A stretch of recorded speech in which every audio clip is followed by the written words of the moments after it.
Hello, and good morning, everybody. How is everybody? I'll give some shout outs here. I'll put this up while I'm doing my shout outs. Thank you, Muffin Top, for becoming a member. Good morning, AJ. Muffin Top, be kind. Leland, hi, hon. How are you? Thank you for being here.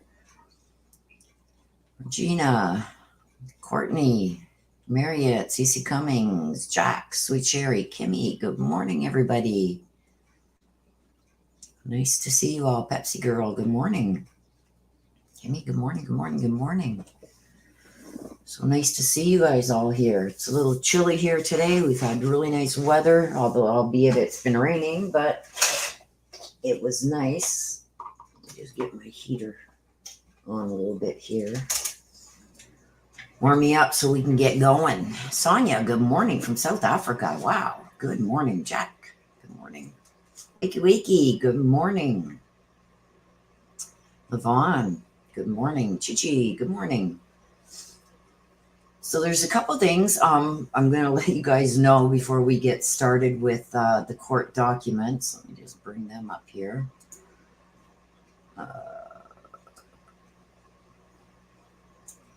Okay, they're going to be over there. Okay.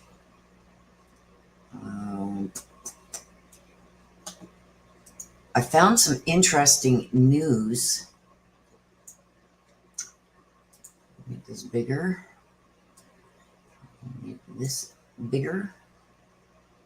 Don't mind me, you guys. I'm not completely ready yet. But I wanted to jump on since so many people were in here. So I do have... I need to bring this over here. Okay. I seen something this morning, and I've been trying to find it again ever since, but I haven't been able to find it. But apparently, after you hear what's come out of the courtroom now, I've got the court documents here. Let me just put them up so we can get going with it as soon as... Let me just get them up here. Okay. There we go. So I don't have to keep bouncing back and forth. So thank you, Muffin Top, for becoming a member. Good afternoon. Let me just say good morning and afternoon. Get a quail. Sweet Sherry. Good morning. Good morning. Lorna. Angie P. Summer Dawn. Good morning. Thank you for my mods.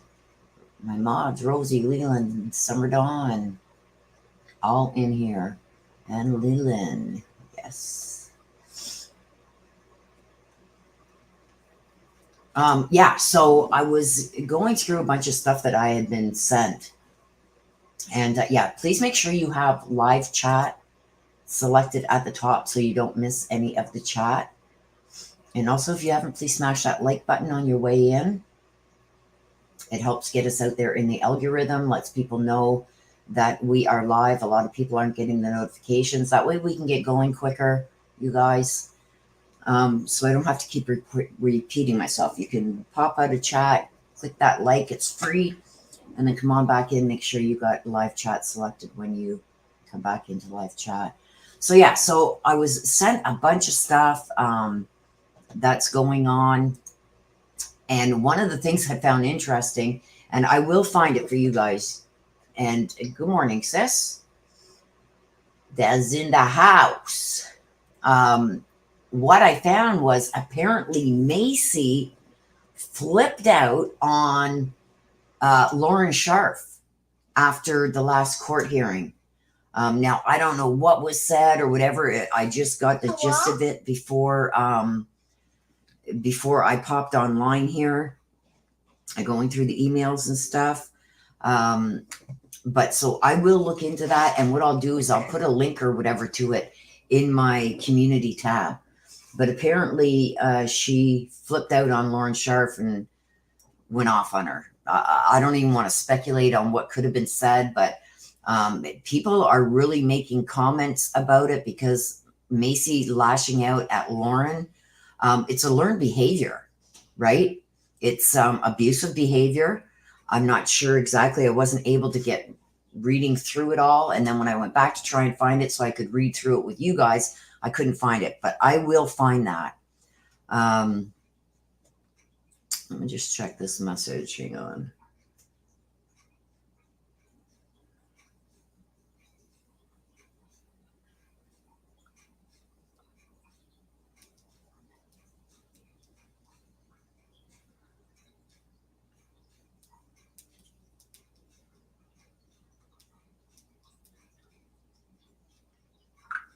Okay, just to let everybody know, I'm going to mute my phone now just so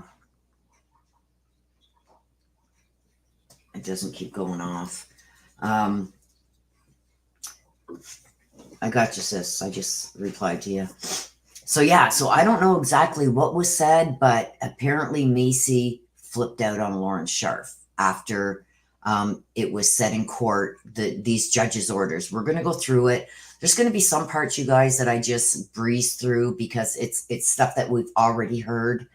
But the important parts, so that way, when you do rewatch this, you can pause it and read every word for word if you want. There's 20 pages, so I don't want to go through all the repetitive stuff, but I will show it to you.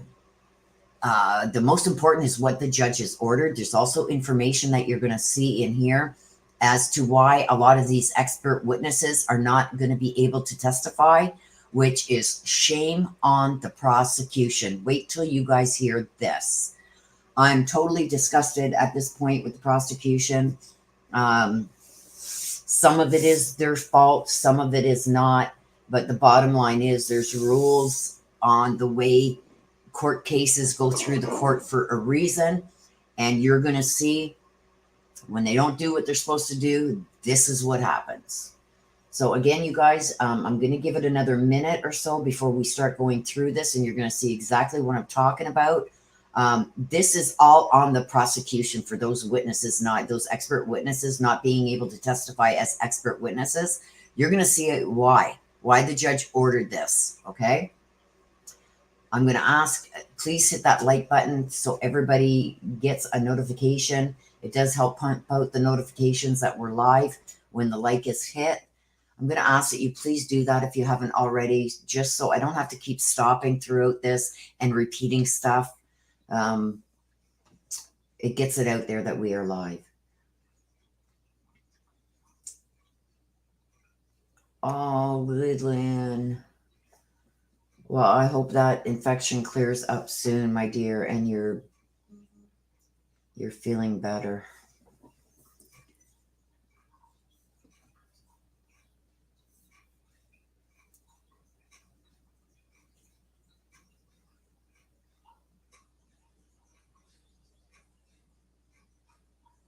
Hang on, that's just Mama. Hang on a second.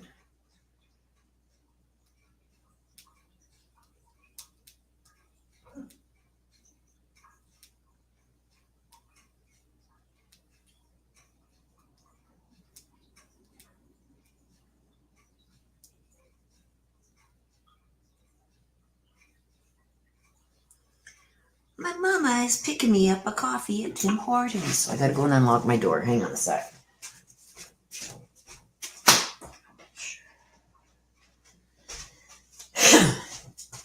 That is so sweet of her. She's out and about this morning, so she's gonna pick me up a coffee. Yes, Leland, you are in our hearts, and we are praying for a quick recovery for you and healing and all that good stuff. Okay, so yes, what I will do, you guys, is I will go and I will find where that was and see if I can't get any information on it. But apparently none of them were happy with the outcome, which is good for us, right? So let's get going. This was filed April 8th, yesterday, okay? This is what the judges ordered. If you guys remember, there was a whole bunch of court cases we couldn't, I couldn't stream for you. I couldn't report on for you because of the orders that the judges made. A lot of things have been done in secret. A lot of things aren't being put into the record that I can access. A lot of things are still being hidden. So, but I was able to get this, and this is the judge's orders from all those hearings that we couldn't hear about.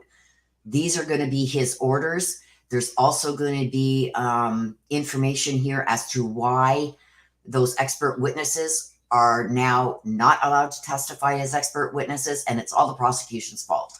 I'm going to tell you right now. We're going to go through this and you're going to see it for yourself. Okay, so let's get started. So this is the judge's orders regarding defense motion 17, the defendant's renewed motion for discovery and competent sanctions, and forthwith hearing the D17A supplement, the D17B supplement, the D17 supplement, and the D17D supplement. So there's a whole whack of motions that have gone back and forth and back and forth, and then responses and this and that. So much paperwork going on just for the courts alone, let alone all the information from the actual evidence, right? So this is where we are at. And we know that what is also addressed in here is the defense was asking for sanctions. They wanted his charges dismissed, or they wanted his charges dropped down to second-degree murder. But ultimately, they just wanted the case dismissed. They didn't want a redo of the preliminary proof evident presumption great hearing. They wanted this dismissed. We got our answer in here too. Excuse me. So a lot of this is going to be very repetitive. So that's why I said I will jump through a lot of the repetitiveness so we don't have to waste time just repeating things that have already been talked about. So this matter comes before the court on defendant's D17 renewed motion for discovery and contempt sanctions, and forthwith hearing D17 filed on August 2nd, along with exhibits 1 to 7. The people filed its response to the D17 on August 3rd, so the next day, and a supplemental response on November 5th, responses together with exhibits 1 to 4. Defendant filed 5 supplements D17. And don't forget, every time the defense files something, the prosecution has to file a reply.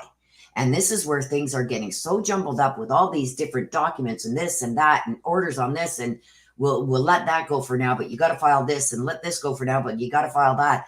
I can see how this gets confusing, okay?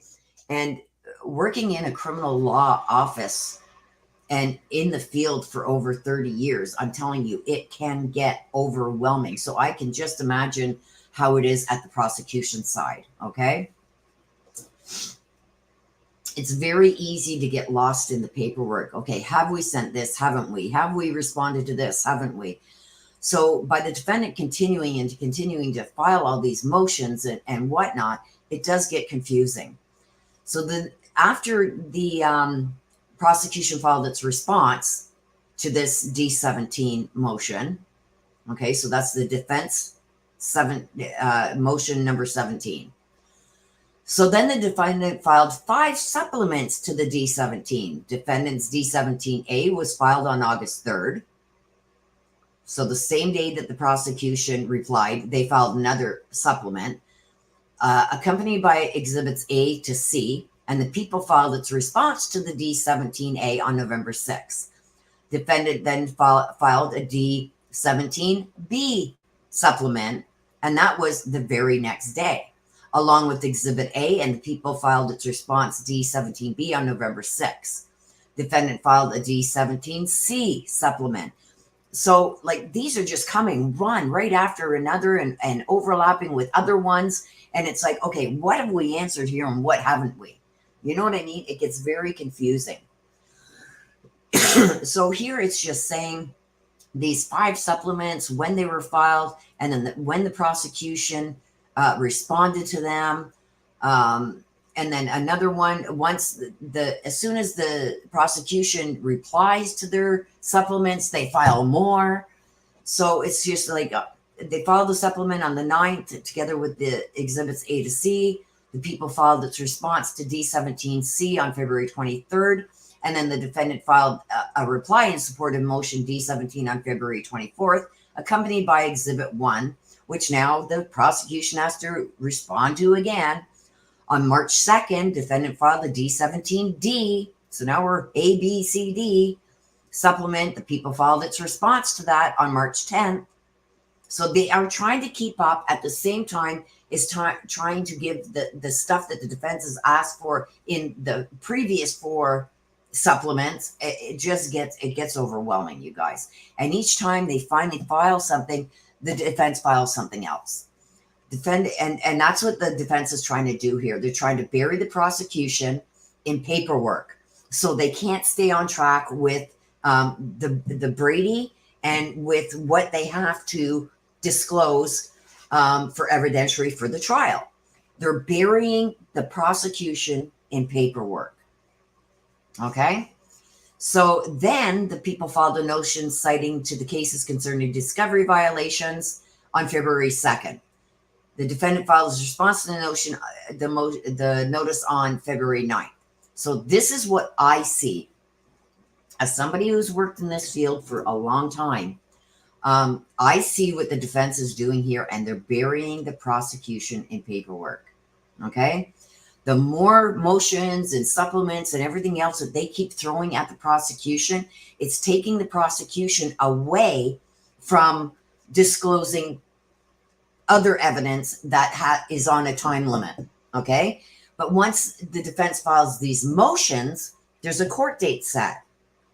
So now they're putting the discovery aside to deal with these motions that are coming up quicker than, everything else. And that's exactly what the defense is doing here, is they're burying the prosecution in paperwork. So the court heard testimony and argument from the parties over multiple days of hearings. Chief Judge Morphew heard testimony. Now they're going back to when Judge Morphew was still on the case. Chief Judge Morphew heard testimony and argument on D17 on August 6, 2021 and November 9, 2021, and continued the remainder. Somebody spelled something wrong there. Anyway, of the hearing to December 14, 2021. On December 14, 2021, Judge Morphew was presented with a motion to disqualify himself. Accordingly, the discovery motion was not heard. Thereafter, Chief Justice assigned to the case an undersigned judicial officer.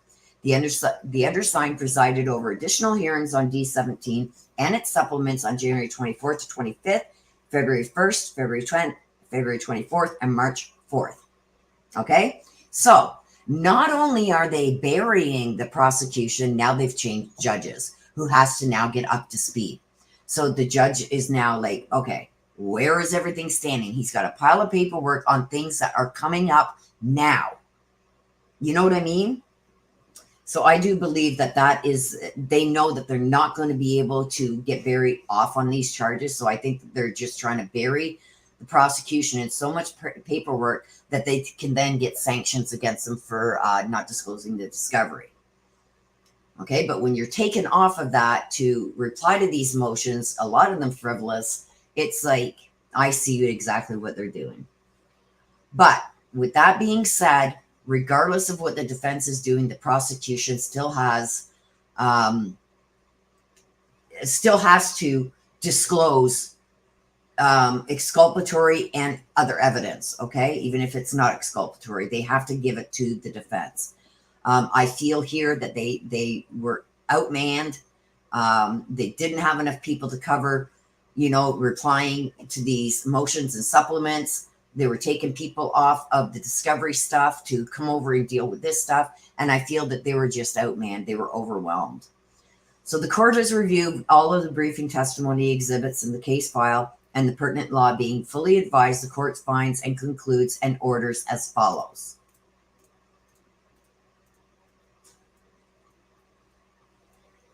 The background. See, this is stuff that we already know. Do you guys want me to, because there is some information in here, I'm just going to read through it. The background. So this is what this judge has broken this all down into. Suzanne Morphew of Maysville, Colorado, went missing on or about May 9th to 10th, 2020. Initially, A neighbor raised eyebrows when he was unable to locate her.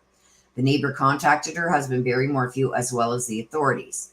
Mr. Morphew owns a landscaping business and was in the Denver area working on a project when he received the phone call.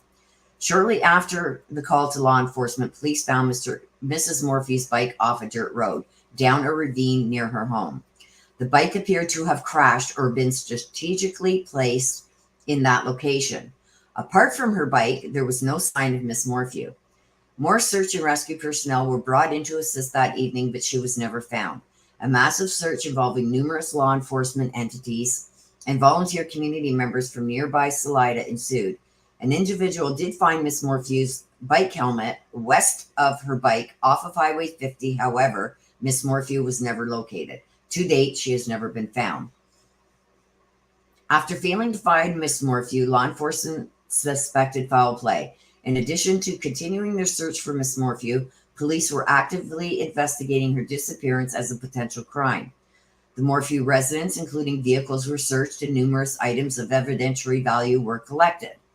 The police, among other efforts, obtained DNA samples from the scene, including from the bike helmet, and Mrs. Morphew's vehicle. Mr. Morphew soon became the focal point of law enforcement's investigation. Police searched the contents of his phone, including location data. Data on Mr. Morphew's phone indicated that around the time she went missing, he turned left on Highway 50 west, passing the location where Miss Morphew's bike helmet was found on the side of the road before ultimately turning around to head to Denver for work. Mr. Morphew said he was following an elk and turned around near Garfield, a small community about 3 or 4 miles west of where Miss Morphew's bike was found. That and other location data on his phone raised suspicion among investigators. Mr. Morphew also spoke with police on numerous occasions. While he never admitted to any wrongdoing, police had come to suspect his involvement in his wife's disappearance.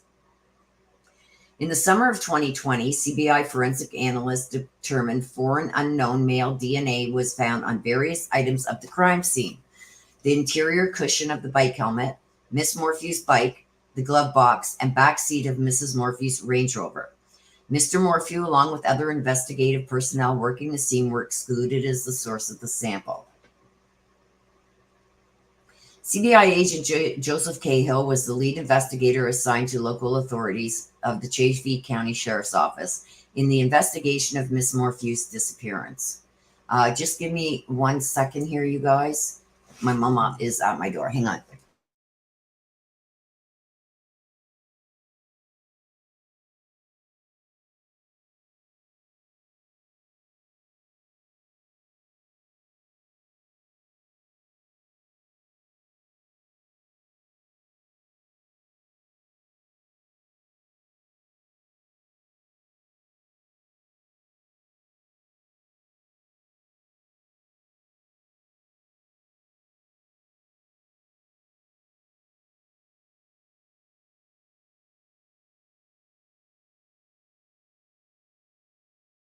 Sorry about that, you guys.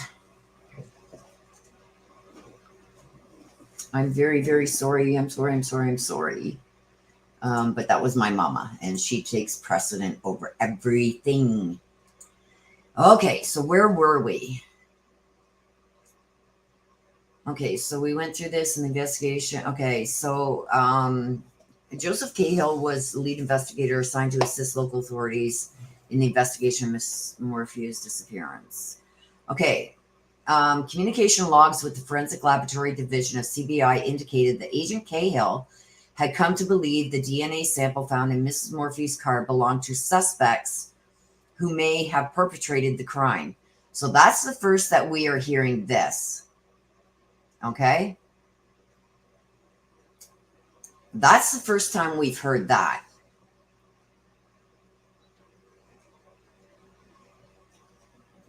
Sorry, you guys, I just took a sip of the coffee my mama brought me.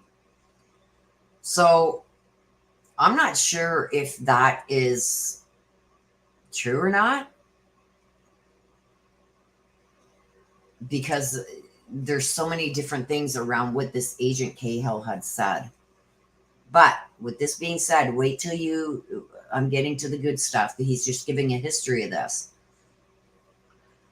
In turn, CBI analysts determined the partial genetic profile combined with the investigation warranted uploading the sample into CODIS, a nationwide DNA database. CODIS is the acronym for the Combined DNA Index System and is the generic term used to describe the FBI's program of support for criminal justice DNA databases, as well as the software used to run these databases. CODIS contains DNA samples of convicted offenders nationwide, along with unknown samples from unsolved crimes and active investigations. On May 19, 2021, Agent Cahill, among other law enforcement personnel, received a CODIS match. And don't forget, a match is not a hit. A hit is, you could say that print belongs to that person. A match is a partial. It's like it could be, it couldn't be, it could match thousands that are in the database. It's not a hit. There's a big difference. So they received a CODIS match letter indicating the unknown male DNA partially matched DNA found in three out of state unsolved sexual assault investigations in Tempe, Phoenix, and Chicago. The letter further indicated that due to the limited genetic profile, this was only a lead and further investigation was necessary. So, and that's what they're saying right here. It partially matched. It wasn't a hit. So the fingerprint that partially matched, there could have been thousands in the CODIS database that matched this fingerprint they put in there. Okay. So it's a partial match to a partial match. It's not a hit. Sometime in late April of 2021, CBI detectives working on the case became aware that the Chaffee County Sheriff's Office was going to arrest Barry Morphew, charging him with murder. Agents Cahill and Graham strongly opposed the arrest of Barry Morphew, citing the need for more forensic testing and evidence collection in general. So they didn't say that they didn't believe he did it. They just said that they needed more forensic testing, which I believe they were waiting and wanting to do more forensic testing on stuff like this, the fingerprints, to see if they couldn't get more information on it, right? And evidence collection in general. Now, Agent Cahill did attest to this in a later interview where he said that he just felt that they could get more, that if they were able to still continue to interview Barry and talk with Barry, that they could get more information and he may slip up. Once he's arrested, he's going to lawyer up and they won't be able to have that communication open with him anymore. So Agent Cahill had said that that's why he had said what he said about let's not arrest him yet. But anyway, here now we are saying that also Agent Graham had also strongly opposed them arresting him when they did. Both of these agents felt like they could still get more information if they waited. Okay, so they both believed the arrest was premature and raised their concerns with Kirby Lewis, head of the Major Crimes Division of CBI, who in turn brought those concerns to Deputy Director Chris Schaefer. Mr. Schaefer called the Chaffee County Sheriff John Speasy and advised against arresting Mr. Morphew at that time. He expressed the concerns of Agents Cahill and Graham. Now, we already know what their concerns were. They were more concerned with the open line of communication they had with Barry being cut off because he's been arrested. He would lawyer up. And also they wanted to still do some more forensic testing and evidence collection. It was the first time in the deputy director's career that he ever called a sheriff about holding off on the decision to arrest an individual. Yes. So you guys, I'm not able to really follow chat. I have that on another screen. But if there is something that you need me to stop at, if you do a super chat or super sticker, it will flash up on my screen and I will see that easier. I have it minimized on my other screen so I can read this to you guys. Okay. It was okay. Shortly thereafter, CBI Director John Camper called the sheriff and reiterated the Bureau's concerns with arresting Barry Morphew.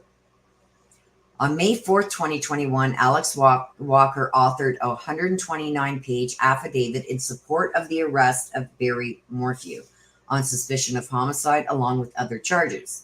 The affidavit states numerous agents from CBI reviewed and edited the affidavit, but failed to state that the Bureau did not support the arrest of Mr. Morphew. Now, it's not really that they didn't support the arrest, they just felt the timing was off. So that's kind of a little misleading with this being said here. They supported his arrest, they just didn't support the time that he was arrested, the time frame. Notably, as of May 4th, 2021, law enforcement had still not determined the source of the unknown male DNA found throughout the crime scene. The failed to inform the judge of said DNA and that Barry Morphew was excluded as the source. Ultimately, Chief Judge Murphy found probable cause. Somebody's making a lot of errors here. Okay, Judge Murphy found probable cause and set a no-bond hold as requested by the affiant. Chaffey County Sheriff's Office arrested Mr. Morphew on May 5th, 2021. On May 19th, 2021, the people disclosed, okay, so not long after his arrest. So this is going to be interesting when we get towards the accusations that the defense is claiming. This is just his arrest, okay? He had a hearing where he was arraigned, which was, it was shortly after the May 5th. There was an arraignment in between the May 5th and May 19th. There was an arraignment where he was read his charges and whatever. The probable cause hearing wasn't held until August. The proof evident presumption great, where he was released on $500,000 bail. So what they're saying happened later on, you're going to see this in the paperwork here, and the prosecution was sanctioned on this. The defense was trying to say that they did not know at the proof evident presumption great hearing about this CODIS match. But here it's saying right here on May 19th, so 2 weeks after he was arrested, the people disclosed a CODIS match letter to the defense, indicating the unknown source of DNA may be linked to other unsolved out-of-state sexual assaults in Tempe, Phoenix, and Chicago. So they did tell the defense about it long before the proof evident presumption great hearing. Okay? But they're claiming that they didn't know about it until afterwards. Meanwhile, Mr. Morphew remained in custody, unable to post bond pending his preliminary hearing and his hearing to determine whether the proof was evident and presumption great. Okay? So it's stating right here, they did find out before the proof evident presumption great hearing that there was this CODIS match. Okay? In the months leading up to and during the preliminary hearing, the prosecution had 3 meetings with law enforcement and CBI analysts to discuss the meaning of the CODIS match, its significance, and follow-up investigation to rule out potential sources of the DNA. Information tending to negate the guilt. Sorry, I can't talk this morning, you guys. The guilt of the accused was discussed, but nothing was reduced to writing and disclosed to the defense in any of the 3 meetings. The preliminary hearing commenced on August 9th. Okay? August 9th. They had the proof evident presumption great. The defense knew as of May 19th about this CODIS match and lasted 4 days. The people called the following witnesses: Alex Walker, Kenneth Harris, Jonathan Grusing, Derek Graham, Andy Roarch, Kevin Goback. The people did not elicit any testimony concerning the foreign male DNA from any of these witnesses. Well, to me, they didn't talk about it because they didn't have all the information back on it yet. But they knew, they didn't, even though the prosecution didn't bring it up, both prosecution and defense knew that there was this outstanding DNA. So if the defense was concerned about it, they could have brought it up at this hearing. They didn't. The defense ultimately called Agent Cahill of CBI to present the information to the court. The court reserved. Oh, okay, so they did bring it up. But the court reserved the ruling on that at that time. And I do believe it's because they hadn't finished investigating this unknown DNA source. So on September 17th, the court issued its ruling finding that proof was not evident and the presumption not great. The court specifically found that the unknown male DNA profile was particularly significant because while it doesn't prove a stranger abduction theory, it does at least support it. Now, with what we know now, we now know that those partial matches had nothing to do with Suzanne going missing. I'm assuming, and I'm only assuming at this point, so please don't take this as verified. I'm assuming that they have ruled out or they have found these DNA who they belong to. It could have been a friend. It could have been somebody who worked on her vehicle. It could have been anything. But I am assuming at this point that it has been discussed and we just don't know about it yet because so much is being hidden from us, that it is no longer of any evidentiary value on either side. And that's why, as I stated earlier, that the defense was not asking to do the proof evident presumption great hearing over again, which could have relieved Barry of all charges right then and there, or other things that could have happened. They don't want to do it over because he would not be released this time. The only reason he was released on bail was because of that partial match, DNA match, that it could lean to someone else, like a stranger abduction. That's the only reason he was let out on bail. But now that that is no longer an issue, and that it has been basically investigated as far as they can, and I do believe it's not verified, but I do believe that it is of no evidentiary value and that they don't think it's related to her going missing. So with that being said, now that is why the defense does not want to redo the proof evident presumption great, because that would be brought in that it's been ruled out as being anything connected to the case. So with that being said, then Barry would not be let out on jail. He would be put back in jail and held without bond again. So that is why they did not want to redo the proof evident presumption great. Okay? Because that would have been the number one thing I would have asked for as a defense attorney. I want to redo the proof evident presumption great. We have information that there's this DNA. It is not connected to Barry. It's not Barry. It's somebody else. You know what I mean? But that is no longer connected to the case. So he would have been held without bond. Accordingly, bond was set, which the defendant posted.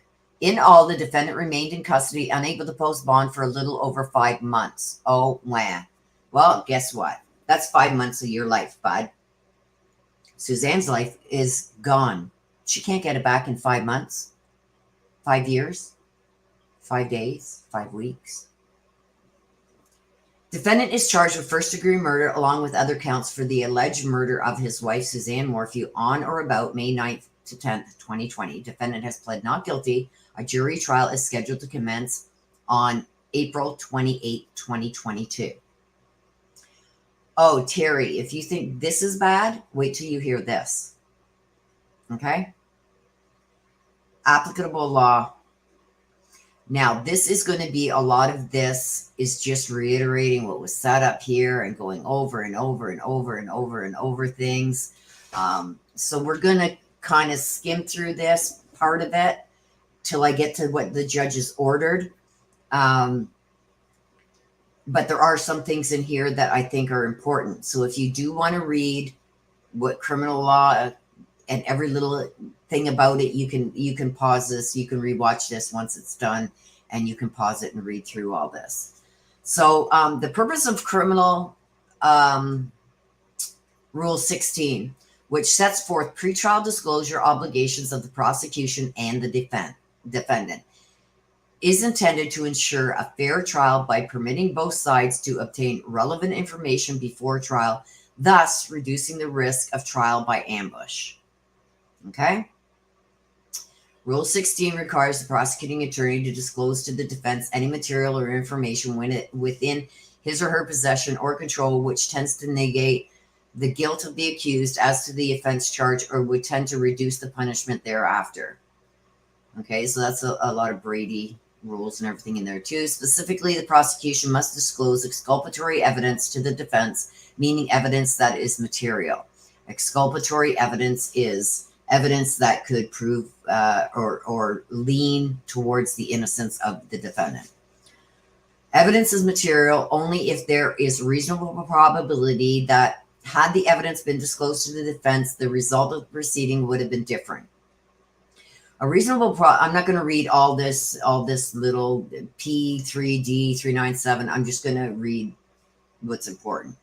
A reasonable probability is a probability sufficient to undermine confidence in the outcome. Exculpatory evidence includes evidence which bears on the credibility of a witness the prosecution intends to call at trial. The prosecuting attorney's obligation under Section A extend to material and information in the possession or control of members of his or her staff and of any others who have participated in the investigation or evaluation of the case and who either regularly report or with reference to the particular case have reported to his or her office. The prosecuting attorney shall perform its obligations as soon as practicable, but not later than 35 days prior to trial, before trial. Rule 16. In the prosecuting attorney's duty to ensure that a flow of information is maintained between the various ingestive personnel and his or her office sufficient to place within his or her possession or control all material and information relevant to the accused and the offense charged. This is going to come into play. When you guys hear this, I'm disgusted, okay? It's coming. Believe me, it's coming. When it is brought to the attention of the court that a party has failed to comply with Rule 16 or with an order issued pursuant to Rule 16, the court may order such party to permit the discovery or inspection of the materials not previously disclosed, grant a continuance, or prohibit the party from introducing in evidence the material not disclosed, or enter such order as it deems just under the circumstances. Discovery sanctions serve the dual purpose of protecting the integrity of the truth-finding process and deterring prosecutorial misconduct. Well, wait till you hear the sanction that the judge put on the prosecution. A district court should account for these purposes by imposing at the least severe sanction that will ensure full compliance with the court's discovery orders and protect the defendant's right to due process. Dismissal is a drastic sanction and must be reserved for situations where no other sanction will restore as nearly as possible the level playing field that existed before the discovery violation. So, what's that mean? That means that they have to take the least severe sanction that's going to give the defense what they are asking for. The defense, by rights, is entitled to all discovery. If they didn't get all of that discovery in the timely manner or in the manner that it was set forth by an order or by rule, then they can make a motion and say, look it, But the first thing you do is you go to the prosecution and say, okay, come on. I want this information. But take into account during this, when they're wanting all this information and what they are entitled to, the materials and everything that they said have not been disclosed to them yet, they're annihilating them with motions and supplements, and they're burying them in paperwork. which is taking them away from getting together this stuff that they're supposed to be getting together. The the prosecution needed more help, and I don't think they asked for it, because this could have been avoided had they had more people working on this case, knowing the amount of information that was here. This is a tactic by the defense to bury them in paperwork, and bury them in so much paperwork that they can't get the discovery out in a timely manner because they're too busy answering motions and filing responses and exhibits to their motions for the defense's motions that they keep calling. Okay? That's my personal opinion. I've worked in this field for many years, so that's what I am seeing. This is a defense tactic. Bury them in paperwork so they can't get us things in a timely manner, and then we can ask for sanctions. And that's exactly what they've done here. Okay, so in the absence of willful misconduct, dismissal as a sanction for a discovery violation is usually beyond the discretion of the trial court. In the absence of willful misconduct or a pattern of neglect demonstrating a need for modification of a party's discovery practices, the rationale for a deterrent sanction loses much of its force. Particularly in the criminal justice context, the need to find the truth is the paramount interest at stake. Okay? The need to find the truth. You want expert testimony so you can prove the truth.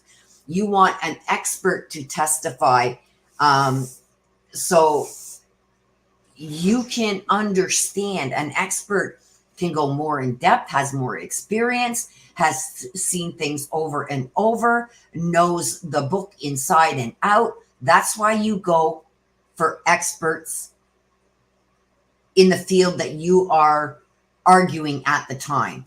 So if you've got somebody, part of your investigation is poisoning, you want an expert on poisoning. Okay? The jury tends to take what an expert says over anything else. Okay? It's very, very important for both sides, the defense and the prosecution, to have expert witnesses. Okay? Now, the judge brings up the law here. Okay? Look at what it says. Particularly in the criminal justice context, the need to find the truth is the paramount interest at stake. Okay? You want the truth, so you want expert witnesses, but watch what you see what the judge does. The regulation of discovery matters lies within the sound discretion of the trial court. Because of the municipality of the considerations involved and the uniqueness of each case, great deference is owed to trial courts in this regard, and therefore an order opposing a discovery sanction will not be disturbed on appeal unless it manifestly, arbitrarily, unreasonably, or unfair. Remember this. Remember this wording. Remember what I just told you about expert witnesses. And I'm not prejudiced. I'm not saying just for the prosecution. This is very important for the defense also to have expert witnesses, because the jury relies more on expert testimony than they do on just lay witnesses. Lay witnesses are not experts in the field of questioning or the matter at hand. They're lay witnesses. That's what you call a lay witness. Okay? So it's very vital that both sides have their expert witnesses. Okay? And it's important for this exact reason right here that the judge refers to. Therefore, an order imposing a discovery sanction will not be disturbed on appeal unless it manifestly, arbitrarily, unreasonable, or unfair. So unless it's unreasonable, unfair, or manifestly arbitrary, you know, we're not going to do anything that's going to disturb this and make this a reason for appeal. And that goes for both sides, right? Want to talk about unfairness? Listen, continue. Okay, so this here, applicable timeline. I'm going to just scroll through this because this is them saying, this is when it was asked for, this is when it was ordered, and they didn't do it, and they did this, and they did that, and they did this, and they did that. And it says here, on May 27, 2021, so just a couple weeks after he's arrested, Mr. Morphew appeared on the filing of charges. The court also addressed several motions filed by the defense related to discovery. In court, then lead district attorney Jeff Lindsay objected to D13, paragraph 2, emails and text messages, as it was overly burdensome to the prosecution. And this is again what I'm saying. The defense has buried them in paperwork.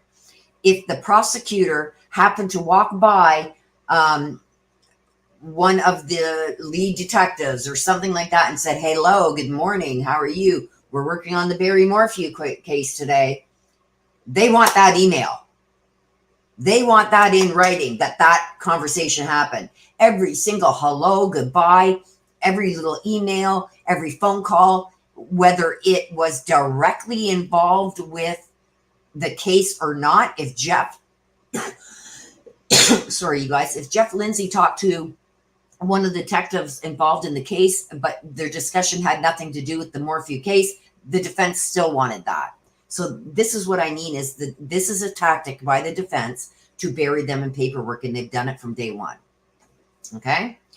And I believe Jeff Lindsay was correct in saying, look, this is overly burdensome. Let's get the important discoverable materials to them first, and then we will come back to these text messages and whatnot.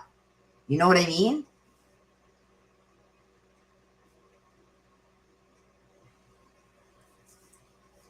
Okay. So Mr. Lindsay stated that he would confess a motion that mimics Rule 16 requirements or any relevant statute authority. The court ordered that the people produce all mandated and other discovery by June 2nd. So they were given like a week. Too bad. Too bad. And like, I mean, right from the beginning, they're saying, look at, you guys want the discoverable materials, like the DNA, like all the major evidence that they're going to be using. Let us get that to you first before you overbear us with all these other motions for text messages and a phone call where I said hello to somebody. You know, I get where he's coming from. But the court ordered them to turn it over, so I can see how they've been overwhelmed. The proof evident presumption great and preliminary hearing was set for August 9th. Chief Judge Murphy entered further orders related to D6 and D13, consistent with his previous rulings on the record on May 27th. The order 1, June 3rd, was granted in whole. Other orders as it related to the D13 and the defendant's request for all emails and text messages between law enforcement officers and all individuals, including prosecutors, contacted and pertaining to this case, court found that the request was too broad and was not required by case law or statute. But they do come back and they argue this again. They want it. However, the court ordered that any electronic communications created or received by law enforcement officers related to this case must be disclosed to the defense if they are material to the prosecution of the case or if they contain any evidence that would be in any way favorable to the defense.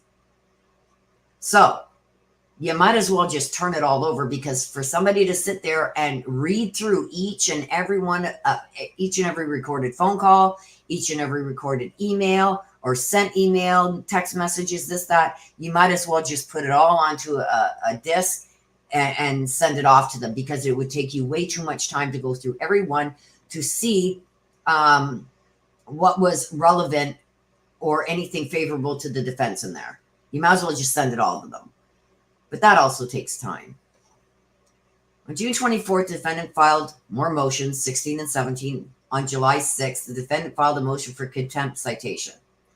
The court and parties held the discovery sanction hearing. The court on the record made the following findings related to discovery materials. Here we go.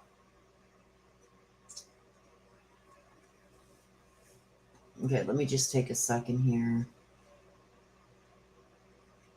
Yes, if any other channels or anything are mentioned in here, you can see what is rolling along the bottom of the screen. I just seen this. I'm going to ask my mods to remove it, please. Or information that people are putting up from any other sources, please remove them.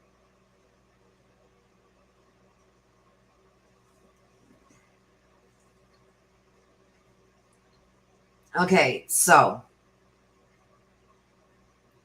this is what the court found. Mirror copies of the iPhones. So while that mirror image of the iPhones delivered to the defendant was past the deadline set by the court and therefore a violation of Rule 16, the court can't find that that was willful misconduct on part of the district attorney's office. Yay. The spy pen recordings. Court finds a discovery violation there and ordered the remedy of requiring the people to provide that recording, the enhanced version, within 7 days of today's date. Now, I don't know how they can find a discovery violation there because they did send that recording from the spy pen to the defense, but the defense didn't have a program or whatever. Their IT team couldn't play it because they didn't have the proper apps or whatever it is that they needed to play it. Well, that's not the prosecution's problem. They sent it to them. If the prosecution IT team could open it, then it's up to the defendant's IT team to figure out how to open it. But what they did was they made another version of it and enhanced it so it could be opened with a program that the defense already had. And where the problem lied there is it took a bit of time for the prosecution to do this, to change it to a program that the defense could open it on. And the defense felt that they were just taking too long doing that. So it was ordered, do it within 7 days and get it to them. Like, I find that, like, it's not up to the prosecution to figure out an app that you can use to open it. If they opened it up, they told the defense, this is the program we used to listen to the recording. The defense didn't have that program, and I guess aren't willing to purchase that program to be able to hear it. So what ended up happening is the prosecution had to make a copy or something of it, an enhanced version of it that could work with something that the defense already had in their possession. Anyway, and they were given 7 days to do that. So on top of everything else, you see what I mean by burying them? Okay, but wait until you see what the judges ordered as sanctions. Okay, so a copy of Suzanne Morphew's iCloud account provided to the defense on July 12th. So there was a violation of the court's order by about 5 weeks. It took them a little longer to get it to the defense, but the defense gave it to them. So, however, the issue was remedied since it has been provided late, but provided. It's just like, how much are you going to throw at these people? Not only do they have to read the motions, answer the motions, and then all these supplements that are kept being filed and answering those as they're trying to get all the evidence together to send over to them. Now they've got to do a little bit more added on because now we want a version of this recording that we can listen to. We want this, we want that. It's just unreal. Now we want our iCloud account too. I believe that this is part of the stuff that they were trying to get together, but kept having to sidestep that to, respond in a timely manner to these constant motions. So they're saying that, yes, they were about 5 weeks late getting that to them, but you do have it now. 2 laptops and a Kindle. Court found it hard to determine whether there's been a violation because there's such a discrepancy in what the attorneys are telling the court. Court findings and conclusions. At this time, this is what the judge is saying. At this time, I really can't find that it is a pattern. I'm hoping that this is just the result of enormous amount of information that had to be disclosed within the few weeks, right? So he's saying, like, the judge gets it. The judge sees what the defense is trying to do here. You're overwhelming them with paperwork. You're drowning them. That way, they can't get this stuff disclosed to you in a timely manner because they're too busy responding to these upcoming court dates that you keep filing, right? And not a situation where new evidence is being generated, new reports being generated, or that there's a delay in providing those to the defense. The court also finds there are violations. The court also notes, I'm glad that these discovery issues have been brought to my attention because if this does appear to be a pattern, my response might be different going forward. If this becomes a pattern, my response as far as sanctions might be different. I say that all in the context of Mr. Morphew being held without bond, which raises the stakes significantly, in my opinion. So thereafter, the people disclosed additional discovery between July 22nd and 29th, and again on July 31st through August 2nd. The people disclosed the CODIS DNA casework match. So this is all before the people disclosed the CODIS DNA casework match. So they disclosed that before the proof evident presumption grade. Letters between July 22nd and August 2nd, including the Tempe CODIS match letter dated 10/22/20, a CODIS match dated 11/19/20, and an Illinois CODIS match letter dated 4/28. Between August 2nd and 3rd, the prosecution disclosed 16 additional discovery productions. Specifically, on August 2nd, the defendant was to receive another discovery production via FedEx, not received at time of filing. On August 3rd, the defense was notified it would receive another hard drive via FedEx since filing on August 7th. And on August 3rd, the prosecution made 4 additional discovery productions comprised of 173 files. And one on August 4th, 2021, the prosecution disclosed a hard drive via FedEx. So that's a lot of information that the prosecution got to the defense. And they did have all the information regarding this CODIS match before the proof evident presumption grade. So this, again, is just going to go over information. I'm not going to read all the bracketed things here and everything, but on December 13, 2021, the defense conferred with the people regarding discovery issues, including the Range Rover data. On January 26, the people disclosed a July 16, 2021 email related to very relevant and very helpful information regarding the Range Rover. It should be noted, however, that it is unclear what the author of the email was referring to or whether, if at all, the information was in fact relevant or helpful. It could have been discovery. There's something that they found. It could have been regarding the fingerprints. It could have been that they had found. Now this here, yeah.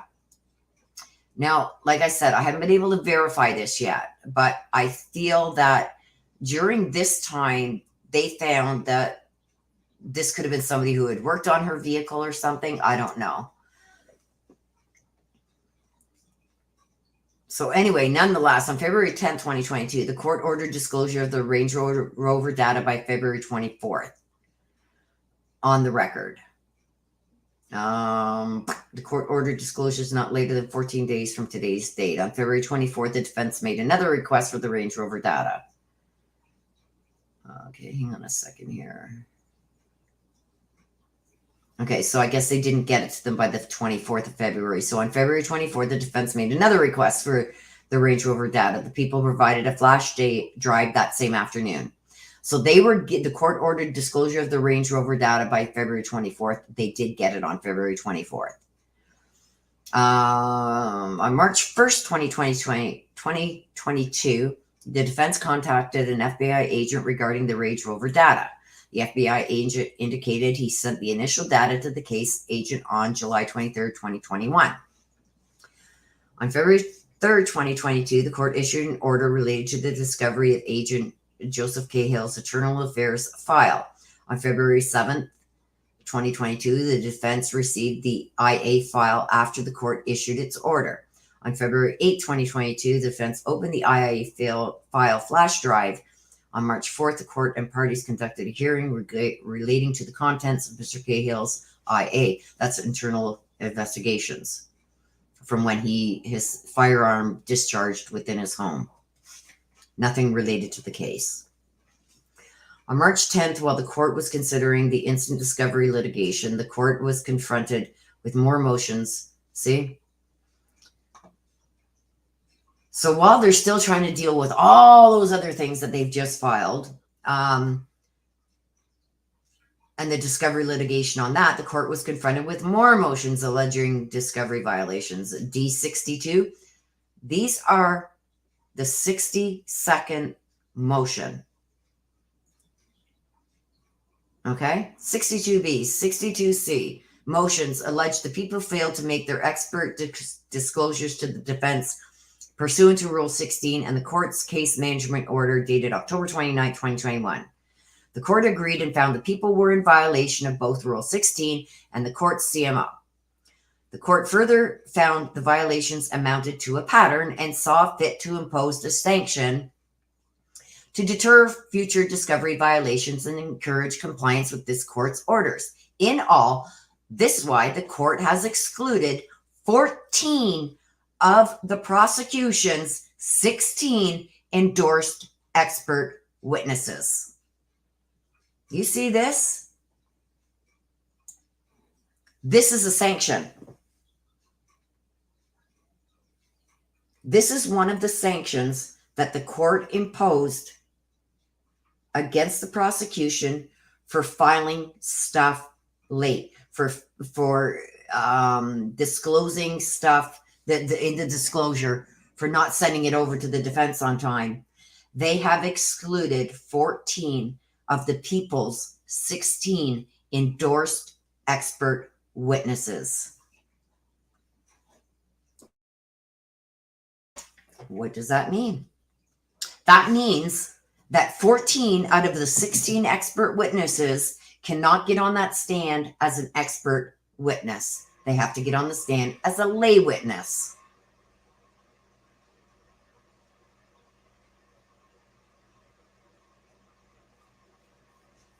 Okay? So the prosecution is losing 14 of its expert witnesses to be able to speak on certain aspects of this case that they are experts in. So there'll be a lay witness instead of an expert witness. Yeah, that's one of the sanctions that the judge ordered against the prosecution. So on March 30th, the case came before the court for a Schreck-Brooks hearing. Now, a Schreck hearing is basically to see what's admissible. Is it connected to the case? How is it connected to the case? Is it exculpatory? Is it not exculpatory? That's what a Schreck hearing is. The judge decides what is going to be presented and what is evident to the case, if it's concerning to the case. At this time, at a Schreck hearing, he will allow or disallow certain things to be called in also. During the hearing, the people informed the court and the defense that they just learned of a report authored by Doug Spence, the dog handler, an expert witness. The people conceded that, okay, so this has already happened on March 10th. 14 of the people's 16 endorsed expert witnesses have been excluded. So now they're just lay witnesses. Well, now we got another one. So they've got 2 experts that they can still call. But the people informed the court and the defense that they just learned of a report authored by Doug Spence, a dog handler and expert witness. The people conceded that the report should have been disclosed and stipulated to not calling him as a witness.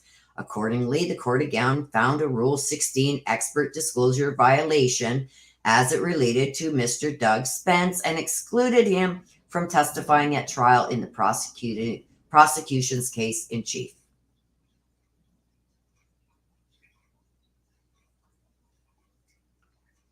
Relevant witness testimony.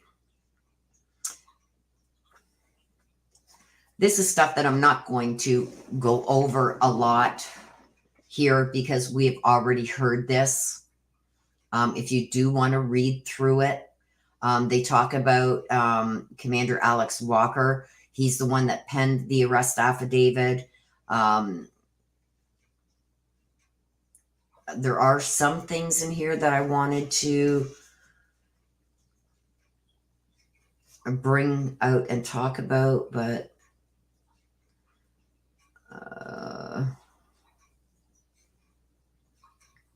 okay, so Alex Walker did not think he needed to turn over the email because it was logistical in nature, contains scheduling information only. And this goes back to where they said they didn't turn over all emails, all text messages, all communication, blah, blah, blah, blah, blah.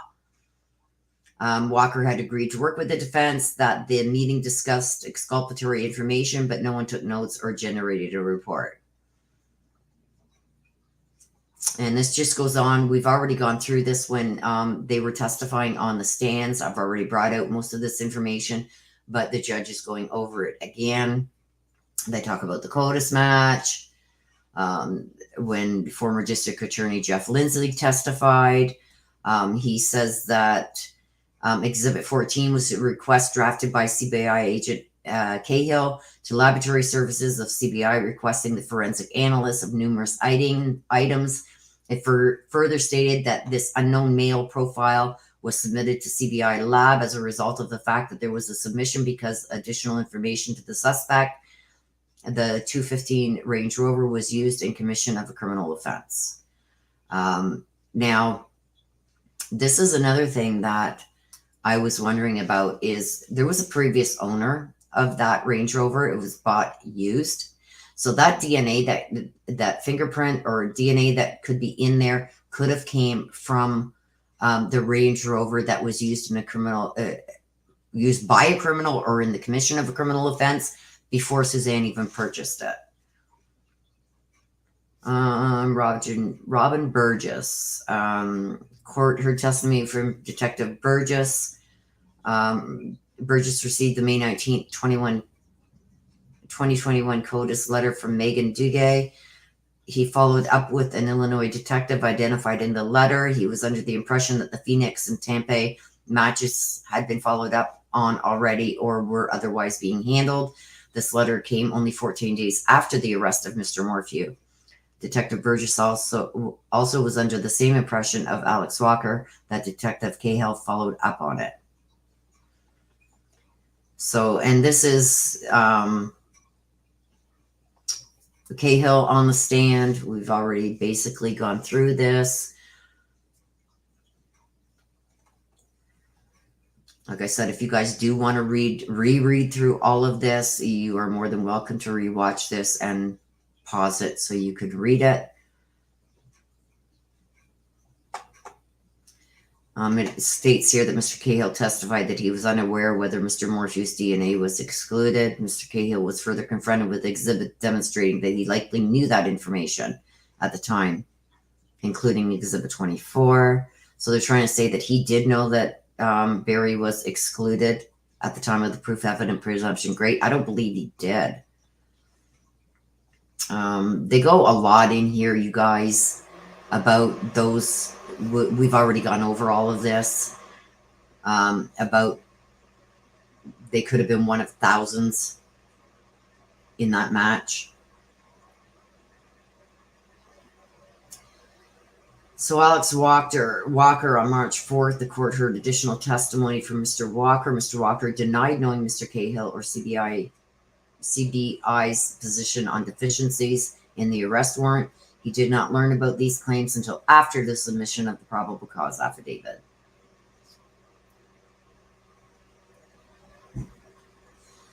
Okay, so here the court heard additional testimony from Mr. Cahill regarding that at the beginning that we went through. Mr. Cahill explained he thought the case was nowhere near ready for court and that the arrest was premature. Mr. Cahill, Mr. Kirby, Mr. Derek Graham all shared the same belief. Mr. Cahill was aware that Mr. Schaefer talked to Sheriff Speasy regarding the concerns. Both Mr. Camper, I think this is somebody put camper. Autocorrect. Somebody messed up. I think it was Mr. Cahill. And Schaefer,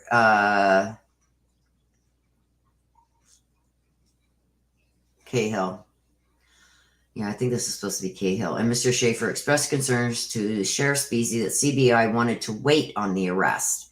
So there again, it's showing that he didn't think that it's not that he didn't think he should be arrested. They just wanted to wait on the arrest. Mr. Cahill did not believe his concerns about the timing of the arrest were shared with the defense. As to Mr. Cahill's testimony at the proof evident presumption great and the preliminary hearing, Mr. Cahill was told that the district attorney, Linda Stanley, wanted him off the case, but he was not given any further specifics other than his general conduct. During cross-examination, Mr. Cahill noted he did not share his concerns with Commander Walker. The arrest warrant affiant regarded the arrest being the worst decision you could make right now. Mr. Cahill concedes his concerns were more procedural in nature and not about probable cause to arrest Mr. Morphew. So it's not that he didn't believe Mr. Morphew was guilty and should be arrested. He just felt the timing was off. Further, Mr. Cahill did not even express his concerns about the timing of the arrest of Commander Walker, even though he knew Commander Walker was working on the probable cause affidavit and shared some notes and comments about the draft affidavit. During redirect examination, however, Mr. Cahill noted he expressed to Commander Walker that the draft affidavit lacks detail and specificity in multiple areas. So it's not that it wasn't true or correct or shouldn't have been put in there. He just wanted more detail. Mr. Cahill further explained that he did not support the arrest of Barry Morphew based on the state of which that he felt things were at the time. So again, he just wanted more time. Discussing his position that the case at the time was not in a position to be filed and ultimately to receive a conviction. So that's why he was saying before, this was just his personal beliefs. It wasn't based on any evidence or stuff like that. It's just casual talking that he thought that they could get more information if given more time before the arrest. That's what I take from that. I could be wrong.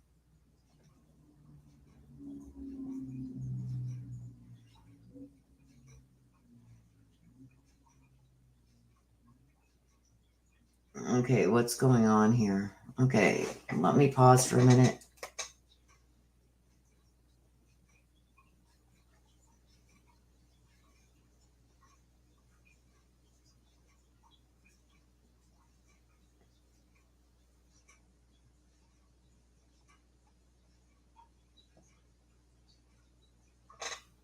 Okay.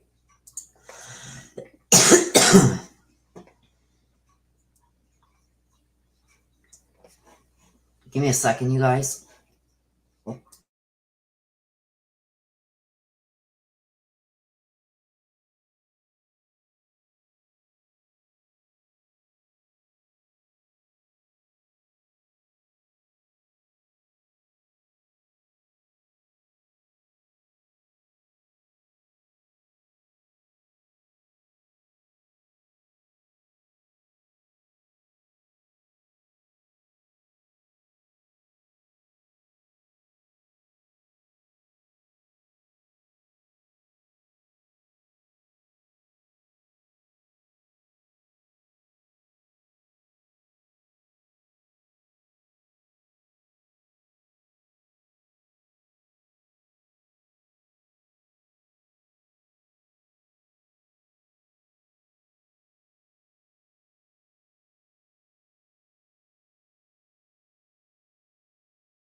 Okay.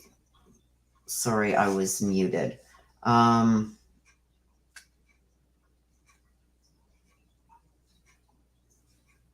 Butterfly Dana, I'm sorry your comment was removed.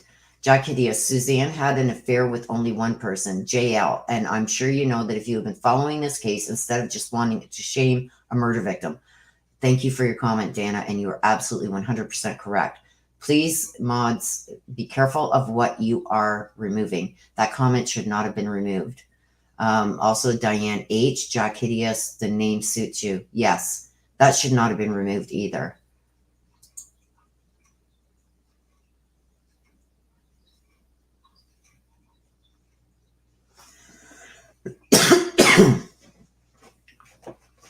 Or wakey wakey eggs and bacon. That shouldn't have been removed either. So I'm sorry, you guys, for your comments being removed.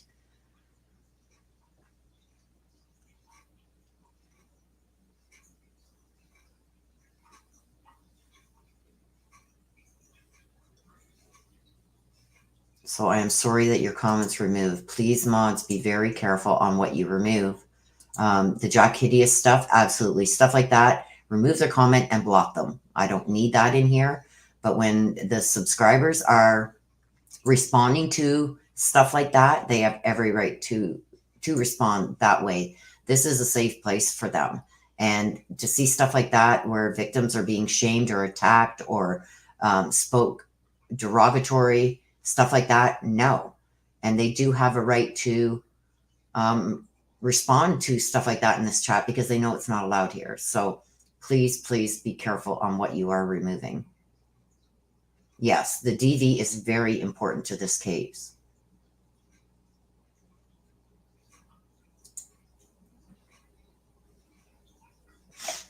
You're very welcome, Kimberly. Thank you for being here. That's why I say, Summer Dawn, if somebody comes in like him, remove all their comments and block them.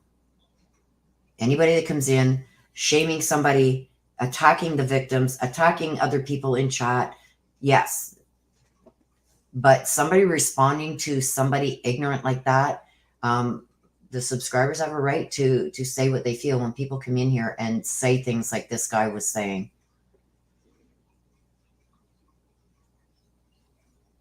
So also to let you guys know, once this is done, it will be uploaded to YouTube. It does go private for a bit while I can enter the information in. It will be available usually within 20 to 30 minutes of the live being done. Okay, so let's get back to this, you guys. Now I forget where I was. Okay, so a lot of this I'm just going to scroll through. So if you do want to go back after the live has ended, don't forget that it does take a bit of time for it to be available again on YouTube. It's usually available again within 20 to 30 minutes. You can go back and read through all this. I'm going to go through the parts that I think are important because this is all stuff that we've heard before. When he was going through his proof evident presumption great hearing. So here it is here. Mr. Schaefer made a phone call to Sheriff Speasy and told him he didn't agree with it, the decision to arrest Mr. Morphew. Basically that he didn't think the timing was right. Okay? So that's a lot different than thinking, oh no, he shouldn't be arrested. They just didn't think the timing was right. To the best of Mr. Schaefer's knowledge, this incident was the first time in his career that he'd ever called a sheriff about holding off on the decision to arrest an individual. At one point, Mr. Schaefer had a conversation with Mr. Holbert regarding Mr. Cahill's proof evident presumption great and preliminary hearing testimony. He also had a conversation with Mr. Walker about Mr. Cahill's testimony. Mr. Schaefer ultimately made the decision to have Mr. Cahill removed from the case and transferred to the marijuana unit, which was in process prior to the preliminary hearing. So he had already asked for a transfer to a different unit because he just felt this unit was too much. Okay. So Agent Kirby Lewis was also brought to the stand. And Agent Kirby, in charge of the major crimes unit at the Denver office of the CBI, Agent Cahill, Agent Graham, and Agent Lewis agreed that probable cause existed, but the timing might not be best. Mr. Lewis voiced these concerns to Mr. Sheffer. Mr. Lewis never remembered Mr. Cahill using specific language such as worst decision you can make or premature. So they don't remember him using that language, but they do remember him saying that the timing was off.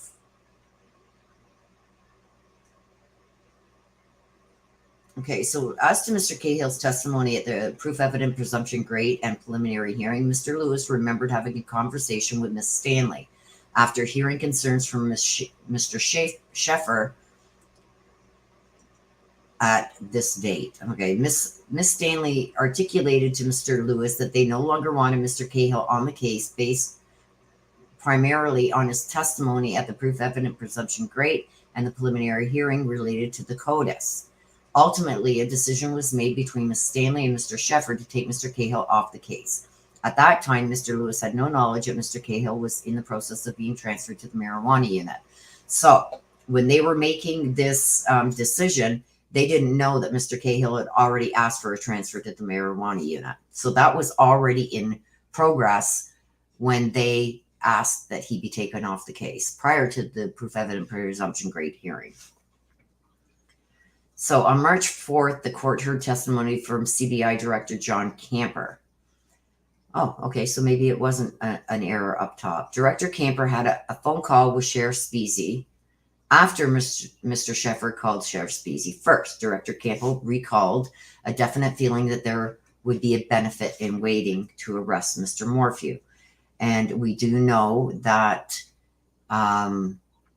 there was a few of them that wanted a little bit more time so they could do some more interviews with him and gain some more intel.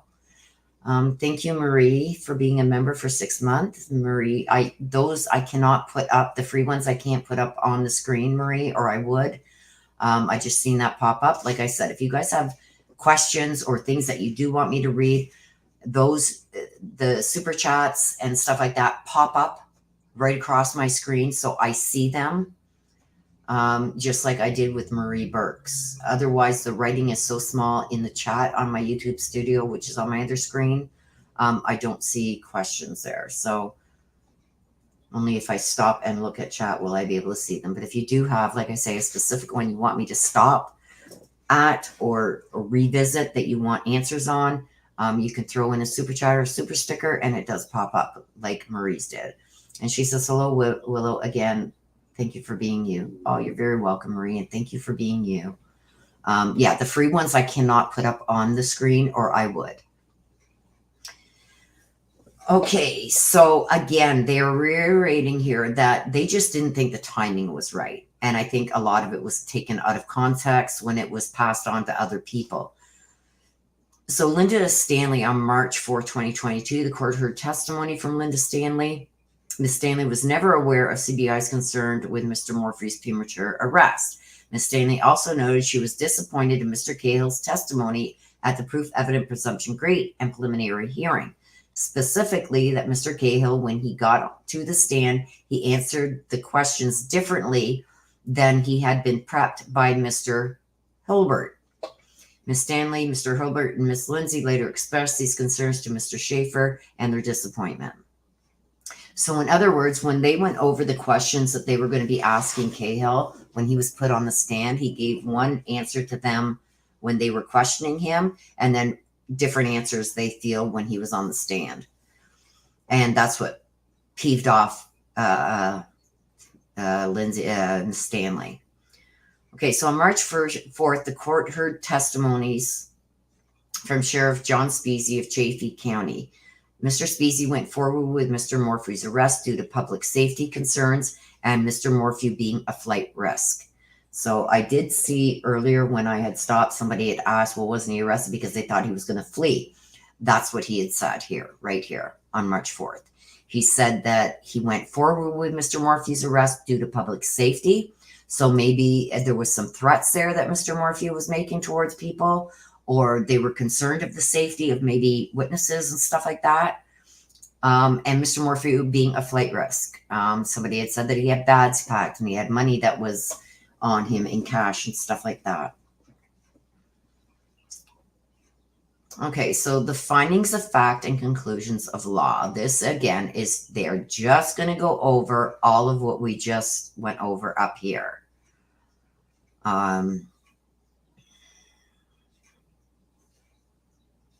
Again, about what Cahill was saying and stuff like that. Like I said, if you do want to read over all of this, you can rewatch it and pause it.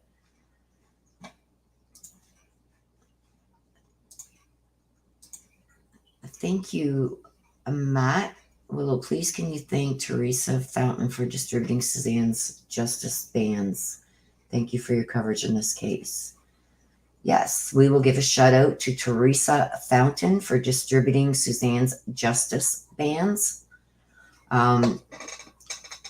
Matt, is there somewhere where we can, is there a link or something that you can give me that I can put up there if somebody wants one of these bands?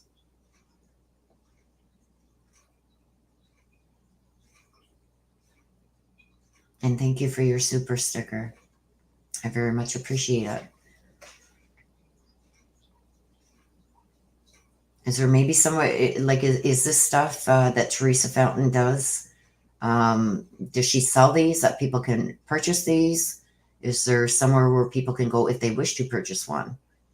Oh, they're all distributed. Oh, okay. So you can't get one right now if you wanted one. Oh, Teresa is here.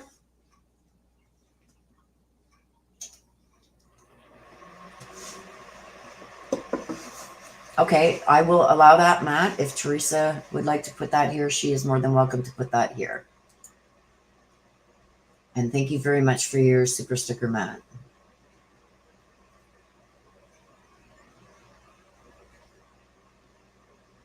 Hello, Teresa. There's Teresa. Hello, hello. Thank you for doing that with the distribution of Suzanne Justice Bands. Thank you so much for that. I'm seeing that people here would like to get one. I don't know if you are going to have more available or if there is more available.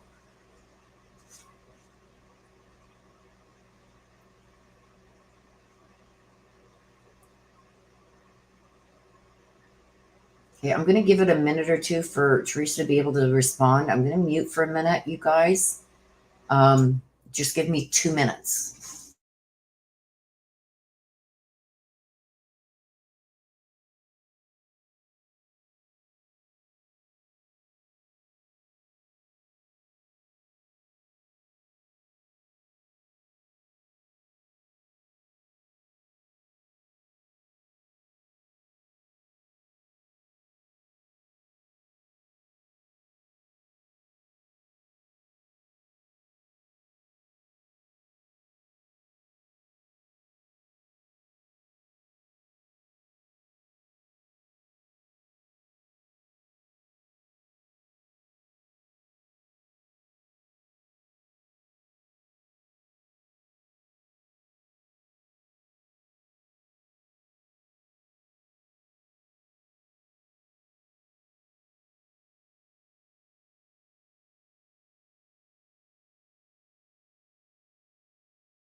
Okay, I'm sorry about that, you guys. I had to take something for my cough. Okay, let me just scroll back up here. Yes, thank you so much for Teresa.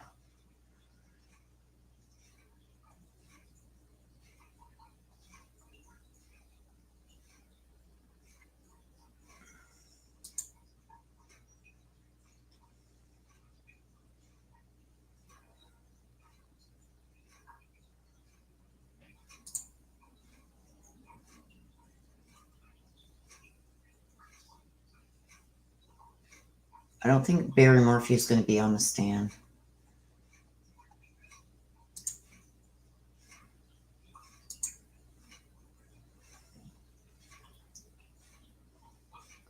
Oh, okay. Teresa's a beautiful friend of Suzanne's. Okay.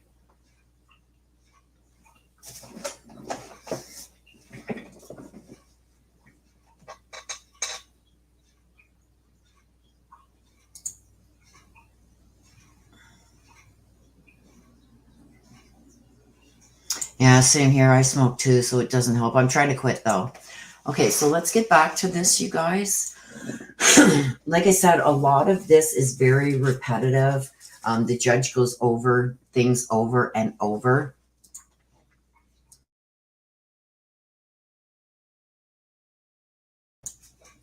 And I hit my mute button by accident here. I'm trying to get back to. Oh, thank you, Teresa. That is so sweet. That is so sweet. And I'm sure everybody that you gifted them to just loves them. Yeah, I got to be careful what I take. So, okay, let me get back over into stream YouTube Studio here so I can see anything that pops up.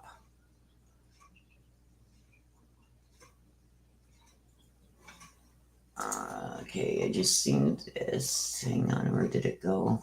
Where did it go?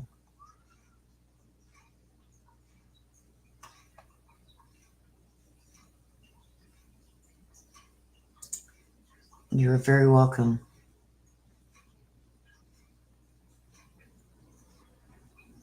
Very welcome. Okay, let me get back to this, you guys. Oh, and butterflies are in each package too. Aww. You are such a sweetheart. You are a blessing. Thank you so much for doing that for Suzanne, Teresa. You are a blessing for sure. Yeah, well, maybe that's something Teresa will do. I think a lot of people are interested in them. Okay, let's get back to this, you guys. Okay, so like I said, a lot of this is going to be repetitive.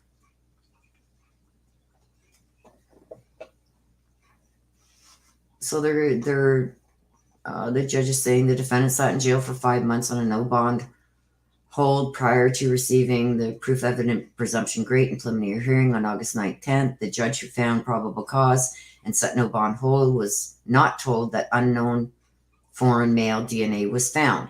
Now, with this being said, the defense knew about it and they didn't bring it up either. So why this is being held against the prosecution only is beyond me. Because the defense knew about this and they didn't bring it up either. I just seen a whole bunch of red pop up there, so I turned to the other screen to see what that was. Thank you for that, sweet Sherry. Summer Dawn, me too. I love butterflies. Love butterflies. Butterflies and squirrels. So if the judge had known at the time of reviewing the arrest warrant about foreign unknown male DNA and CODIS matches to out-of-state cases, he may not have required Mr. Morphew to sit in jail for 5 months pending the proof evident presumption great. Well, you can't. This judge can't say this because they were told within a couple of weeks that there were CODIS matches. The defense knew about this. The defense did know. Just because the judge didn't know, the defense didn't bring it up either. So, because the defense later found out that it had nothing to do with the case. So, but it's like, and I don't know, you guys.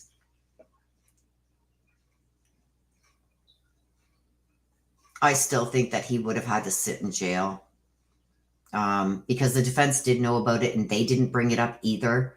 So to put a sanction against the prosecution for that, the prosecution doesn't have to bring up certain things. They don't have to include everything. For an arrest to happen, they have to give enough to show that this person probably did this. And then that's why you go to the probable cause, where then you bring out more stuff that shows probable cause. So they're not under obligation to bring that out. They're under obligation to give that information to the defense, which they did do within weeks of Barry being arrested. They could have brought it up and they didn't. So it's just, I find that odd.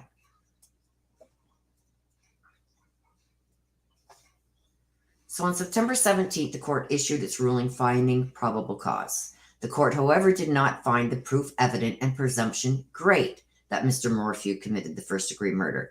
The court specifically found the unknown male DNA profile was particularly significant because while it doesn't prove a stranger abduction theory, it does at least support it.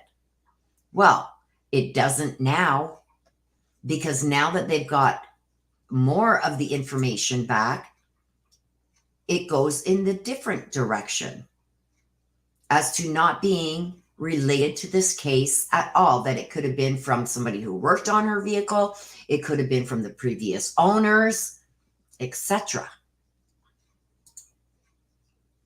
It's important to know that Chief Judge Murphy did not learn about the unknown foreign male DNA and CODIS matches in the arrest affidavit or through the people's illicit testimony at the proof evident presumption great and preliminary hearing.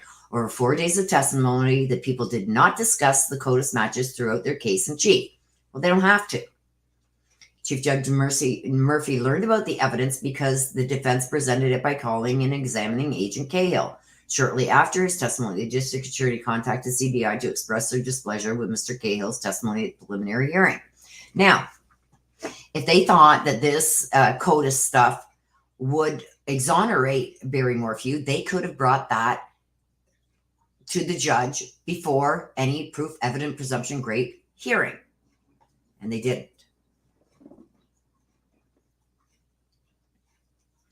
So it's clear to this court there is a pattern of discovery violations in this case, attribute to the people. Black Law Dictionary defines a pattern as a mode of behavior or series of acts that are recognizably consistent. The people's first discovery and disclosure related violations occurred on July 22nd, 2021, while Chief Judge Murphy was still assigned to the case. These violations continue and are ongoing. As recent as March 30th, 2022, less than 1 month before trial is set to begin, the court found another Rule 16 violation related to an expert report of Doug Spence. Over the last 8 months and over multiple days of hearings, the court has witnessed a pattern of disregard by the people towards its Rule 16 obligations. The court's case management order and subsequent court disclosure-related orders made on the record. This court has repeatedly noted it does not in any way condone the people's behavior. The behavior has, in the court's eyes, been recognizably consistent. While the court, for the reasons stated below, does not find this pattern willful based on the record, the court does find this pattern to be negligent, bordering on reckless. The CODIS matches. First, the court will start with the most obvious, and I can say this word, you guys. I just can't say it right now. Anyway, violation in the court's review. You ever get that where your mind just goes blank when you try and say a word? That's what just happened. Egregious violation. There we go. In the court's view, the CODIS matches unknown foreign male DNA. These types of materials, as noted by Chief Judge Murphy during the ruling on bond in September 2021, lend themselves to an alternate suspect theory of the case. Therefore, the materials clearly fall within the People's Rule 16(1)(a)(2) obligation as material or information within his or her possession or control, which tends to negate the guilt of the accused as to the offense charged or would tend to reduce the punishment. Therefore, Chief Judge Murphy did not find the proof evident and presumption great in September 2021, based in part on the DNA evidence and testimony discussed by Mr. Cahill. Yet we know law enforcement was well aware of this information for months prior to seeking Mr. Morphew's arrest. The lead detective characterizes this evidence as critical pieces of information that would have been discussed with the investigation team. In communications log admitted as Exhibit 1, Caitlin Roger memorialized a conversation with Mr. Cahill. The communication log specifically states that Mr. Cahill thinks the partial match relates to suspects who perpetrated the crime. That's been proven to be false, that he did not say that. Thus, one of the lead detectives in the case at the time believed that the partial match related to suspects who may have perpetrated the crime other than Mr. Morphew. It is utterly absurd to this court that anyone could even fathom arguing that this information does not fall within the mandatory disclosures of Rule 16(1)(a)(2). Well, they did get that information. And they knew about it within 2 weeks of him being arrested. The court finds articulable prejudice suffered by the defense because of the people's failure to disclose some of this material. To illustrate, had the defense had all the information surrounding the CODIS matches and related investigation, they may have decided to call witnesses or experts to negate any probable cause findings. Well, why don't we do the preliminary proof evident presumption great hearing over again? Because those CODIS partial matches to a partial match would be thrown out, and it would be shown that they had nothing to do with anybody involved with Suzanne Morphew's disappearance. Therefore, because those findings have now come to light months and months later, that those CODIS matches are not related to Suzanne going missing in her Range Rover, then guess what? Then Barry should not be out on bail, because that's the only reason he was let out on bail, was because of these possible matches to maybe lending towards somebody else doing this crime. That has been totally found to be false now. So why he is speaking like this, I don't know. Also, the proof evident presumption great and preliminary hearing, Mr. Cahill, one of the lead detectives on the case, testified that he only reviewed 19 pages of the arrest affidavit, yet subsequent disclosures indicated he had reviewed it in its entirety and even offered specific critiques to the affair. Those untimely disclosures could have been used to impeach his testimony. I believe it was around 126 pages, of which I got to page 19. So he did say that he did receive the 126 pages, but he'd only read to page 19. Some of the reports related to CODIS matches were in the people's constructive possession as early as October 2020, yet not timely turned over. Well, they could have looked into it themselves too, because they were made aware of it. The court finds that people failed to put in place a system to preserve emails as ordered by Judge Murphy on June 3rd, 2021. Whatever process the people put in place was clearly ineffective, as the witnesses attested on January 24th and 25th and February 1st, 2022. A lot of them said, well, we didn't get that email. We didn't see that email. We didn't see that note. We didn't see that memorandum. We didn't see this. We didn't see that. Or this wasn't, a conversation wasn't put down into written form or recorded in any way. Okay. So in February 2021, that they did not understand the order. Commander Alex Walker discussing the fact that he did not understand the order issued by Judge Murphy. Okay, so Rule 16 requires that the prosecuting attorney shall ensure that the flow of information is maintained between the various investigative personnel and his or her office sufficient to place within his or her possession or control all material and information relevant to the accused and the offense charged. The court finds the people failed to perform their mandatory obligations.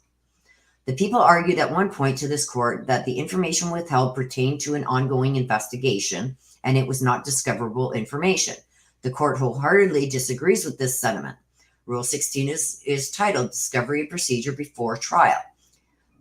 This title embraces the sentiment that discovery is pending in a pending case includes ongoing investigations, testing, etc. If the ongoing investigation produces information, reports, etc., that tend to negate the guilt of the accused, it must be disclosed. It is even more serious in situations such as this case, where the defendant was held on a no bond hold pending the proof evident presumption great and preliminary hearing. Defendant was held on a no bond hold from May through till September. In this case, information from the numerous meetings between law enforcement and the district attorney with CBI DNA analysts concerning the CODIS matches should have been reduced to writing and disclosed to the defense. The prosecution cannot circumvent an obligation to disclose exculpatory information by deliberately avoiding taking notes or reducing statements to writing. Like, I don't believe that every little single thing that you talk about is going to be written down or notes taken on it. Like, there's some things that are just part of normal conversation. So I feel that the judge is correct where this information should have been turned over as they got it. But I think he's nitpicking on some things too. Even law enforcement witnesses conceded this information may be material or have exculpatory value. Commander Alex Walker agreeing that an unknown male DNA profile linking to potential leads with unsolved sexual assault cases would be favorable to the defense. But this, I think, has been resolved. The CODIS matches were discoverable materials. Also, any steps taken to rule out the possible source of the foreign male DNA, example, who was swabbed, who has been ruled out as a source, is exculpatory information to the accused in a pending criminal prosecution and therefore must be turned over. The court finds that the meetings regarding DNA discussed exculpatory information and information favorable to the accused during the pendency of a criminal prosecution. Therefore, it's incumbent upon law enforcement to reduce the said information to writing and disclose it to the defense. So it's like, yeah, you should have written all that down and gave it to them. That's where I find they're getting nitpicky. The court finds that the people's failure to disclose the unknown foreign male DNA and investigate steps being taken in the summer of 2021 prior to and during and after the proof evidence presumption great and preliminary hearing constitutes a violation. Yes, I agree with that. They should have disclosed that. Anything that they got back from the lab or the DNA analysis, as soon as they got it, they should have given it. Even if it shows, look at, this is so far out there that this is, we can't say that this is connected to Suzanne's disappearance. Maybe they have searched down certain people and they were nowhere in the area. Whatever information they got, it should have been turned over, whether it's exculpatory or not. Lastly, it is unclear to the court how much information the affiant had when submitting the probable cause affidavit, or whether CBI failed to disclose certain evidence to the affiant, who then unwittingly omitted material information. The affidavit states it was edited and reviewed by S.A. Kenneth Harris and CBI agents Joseph Cahill and Derek Graham. While Mr. Cahill testified under oath at the preliminary hearing that he had only reviewed 19 pages of the affidavit, at another hearing he was impeached by the defense with an email he sent to the affiant where he stated he reviewed the affidavit in its entirety and noted the affidavit lacks detail and specificity, in particularly regarding allegations, suspicion, evidence of other possible involved people, and the investigative steps and results. But even so, there is no requirement that the affiant include all information in discovery in support of an arrest affidavit, and that's what I just said. This is all new to me here. You guys didn't get this far. Like, they don't have to include everything that they have in discovery in the arrest affidavit. All they need to do is put in enough to have a judge sign off on the arrest affidavit. And the defense is not challenging the validity of the warrant itself, arguing it lacked probable cause. Rather, the defense contends that the foregoing omissions should have been disclosed through the discovery process shortly after Mr. Morphew's arrest, and that the prosecution's failure to do so constitutes a discovery violation. I agree. That's the one thing I do agree. Even if it is not exculpatory, which means it's no good to the defense because it proves something that would go against their theory, even though that could very well be the case, and that's what I believe, they still have to give it to them. March 10th. They don't have to include it in the arrest affidavit, but they definitely have to give it to the defense as discovery, whether it's in their favor or not. So on March 10th, expert disclosures. On March 10th, 2021, this court found numerous violations of Rule 16 and its case management orders as it relates to the people's expert disclosures. March 10th, 2022, beginning court ruling. The court specifically found exclusion was appropriate because there was a pattern of discovery violations. So that is why they are ruling that there's experts that they're going to lose. They can only testify as lay witnesses. That's a sanction that they were given due to these discovery violations. In court, the issuing its oral ruling noted Judge Murphy's previous Rule 16 findings and violations of his case management orders in July 2021. On February 24, 2022, at a separate hearing, the defense asked the court to exclude all the people's experts because they missed the expert disclosure deadline of February 14th, 2022. Specifically, okay, the people conceded at the hearing that they missed the February 14th, 2022 disclosure deadline while arguing Rule 16 deadline of 35 days before trial somehow usurped Chief Judge Murphy's case management authority and rendered the CMO superfluous. The people conceded that their expert disclosures did not comply with Rule 16 or the court's CMO. On February 24th, notwithstanding the violation, the court granted the people's request for a short extension of up to and including February 28th to comply with their expert disclosure obligations. Order. At 2, the court denied the defense's motion to strike D62 and D62A in the same order.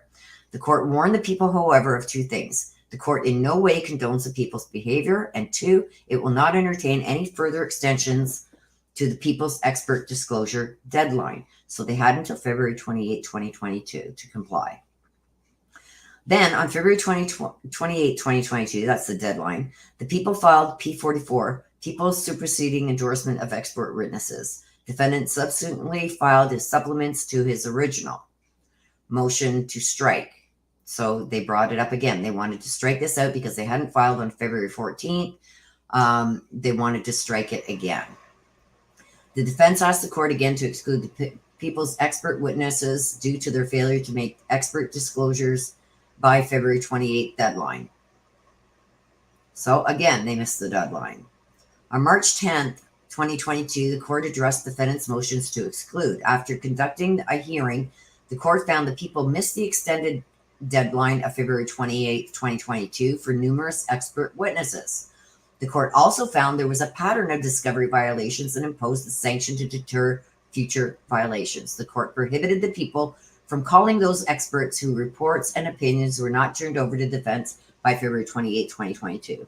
So not only did they get in trouble the first time they didn't turn over their witness stuff, they were given till February 14th, which they missed. So then they were given to February 28th and they missed it again. So those sanctions are against that and the judge even said on February 4th, when they made this order for February 28th, that no further extensions to the people's expert disclosure will be given. So again, they missed another deadline. So the sanction on that for not turning over the disclosure regarding their expert witnesses, they've lost all those witnesses now as experts. They can still call them as lay witnesses, but they cannot call them as expert witnesses. On March 10th, the court addressed the defendant's motion to exclude after conducting a hearing. Okay, so I've already read that. Okay, so the court also found there was a pattern of discovery violations and imposed a sanction to deter future. We read this. The court prohibited the people from calling as expert witnesses. However, the court noted some of those witnesses may still be called in a lay capacity. Other experts were permitted to provide expert testimony, but would be restricted to the four corners of their reports or summaries. So anything else that they come up with afterwards is not going to be allowed in, only what they initially have in their reports or summaries. So March 30th, Shrek. At the March 30th hearing, the court found another discovery violation as it relates to Doug Spence, the canine handler. The matter came on for a Shrek Brooks hearing concerning the reliability of Roscoe the dog and law enforcement's conclusion concerning Roscoe's alerting or searching for the scent. The response to the defense's motion 67 from the people represented that Roscoe never alerted to the scent of Mrs. Morphew. The people opined that because Roscoe never picked up the scent, it supported the people's theory that the bike crash was staged. Example, Ms. Morphew was never there. Rather, another individual placed her bike down the ravine to make it appear like a crash. So the defense's 3. March 28th. On the day of the motion hearing, however, the people learned this expert had produced a report, but it was not turned over. Consistent with their obligations and continuing duty to disclose pursuant to Rule 16, the people acknowledged the undisclosed report and stated they would not be calling the witness. The court excluded the witness based on the people's stipulation. This finding yet again supports a pattern of discovery violations by the people. Now, although Spence would not be called, the court permitted the defense at the hearing to call the witness to determine what information he had and not been disclosed, notably whether, if at all, it was exculpatory. Okay, so this is showing, what you're going to see right now is showing that the prosecution might be getting a little shady. And why they didn't disclose this. Contrary to the people's written response asserting that Roscoe never picked up the scent of Mrs. Morphew, Doug Spence testified that Roscoe did get a scent near the South Arkansas River. Roscoe pulled him down the stream but lost Miss Morphew's scent at a log. The court admitted body camera evidence corroborating his testimony. Indeed, the defense played body camera footage of other officers describing Roscoe picking up a scent but then losing it. Mr. Spence was shown the video and agreed with the statements made as being consistent with his findings.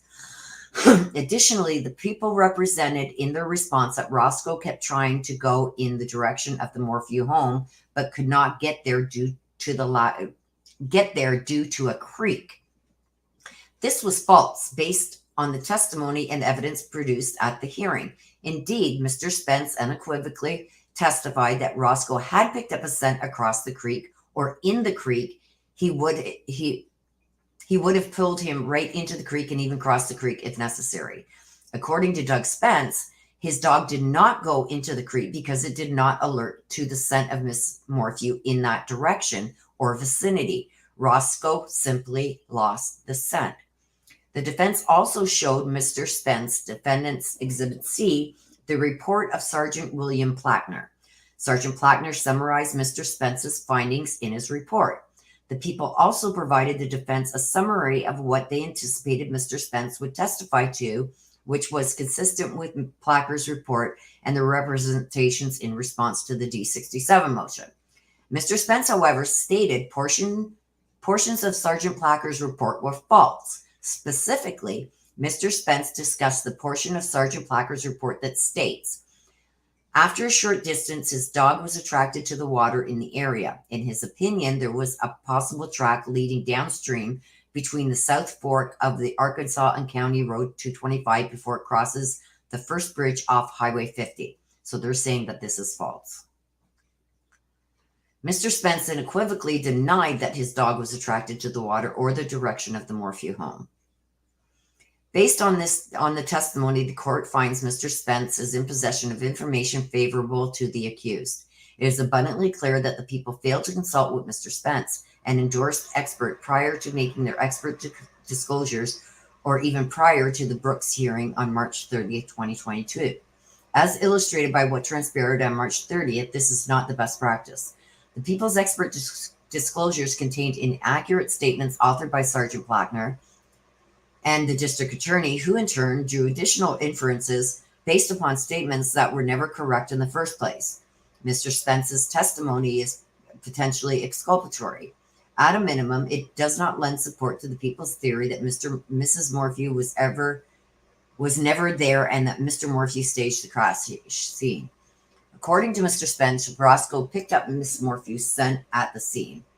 Well, yeah, her scent would be on the bike. It was her bike, but While the court did not find the failure to disclose Spence's report willful, it did characterize the failure to do so as sloppy and reckless. In this instance, it's implicated exculpatory information.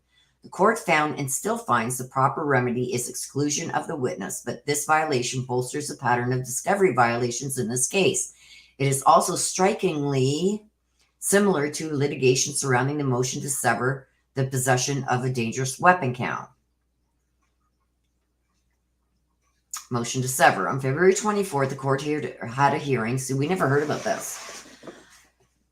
The court had held a hearing on the defendant's D58 motion to sever courts, among other motions. District Attorney Dan Edwards stated in his response that the possession of a short rifle is one method that the defendant may have used in the murder, and the darts found at the crime scene can be shot from that dangerous weapon. At the hearing, District Attorney Weiner handled oral argument and stated that the dangerous weapon at issue could not have been used to fire a tranquilizer, as it was incapable of firing such a dart.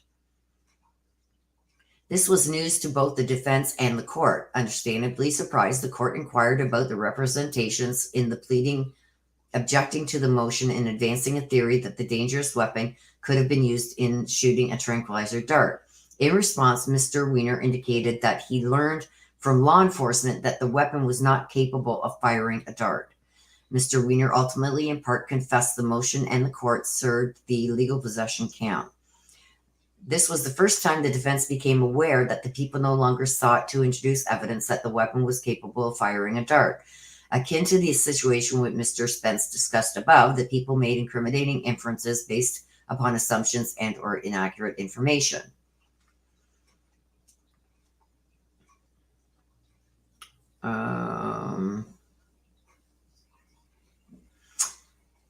This here is regarding Cahill and the internal investigation regarding November and December 21st. This happened after the proof evident presumption grade, so it in no way affects that proof evident presumption grade. Therefore, the court denies any request for sanctions based on those arguments, because it had nothing to do with the court case point blank. It was about him firing off his firearm in his residence. So the court denied the request for sanctions based on that. The Range Rover data, the court finds, as it relates to the Range Rover data, that while people have been dilatory in providing the data to the defense, the court does not find this material is exculpatory at this juncture. On February 10, 2022, the court ordered disclosure of the Range Rover data by February 24th on the record.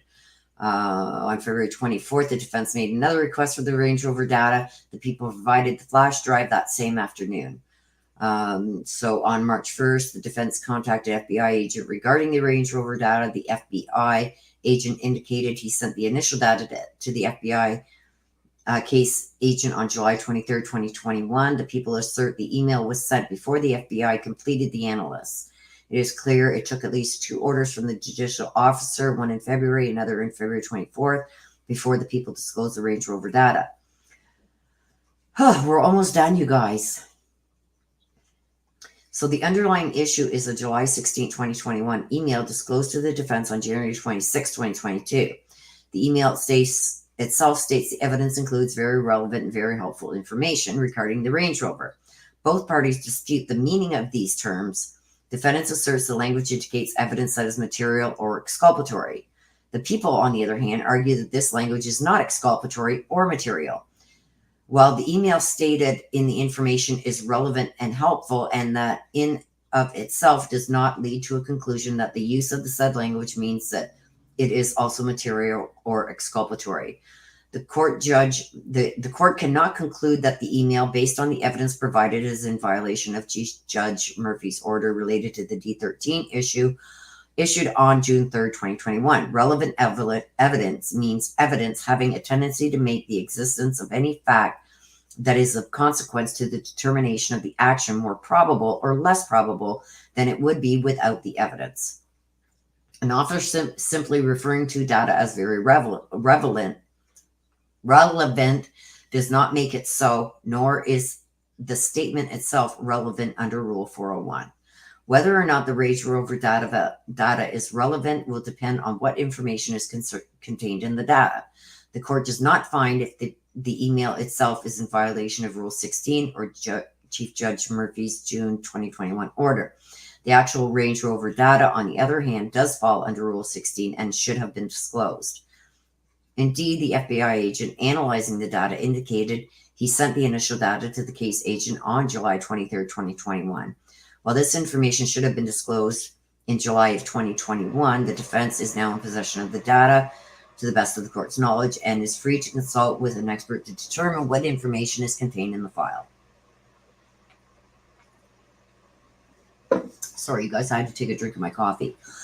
This is hard on the throat.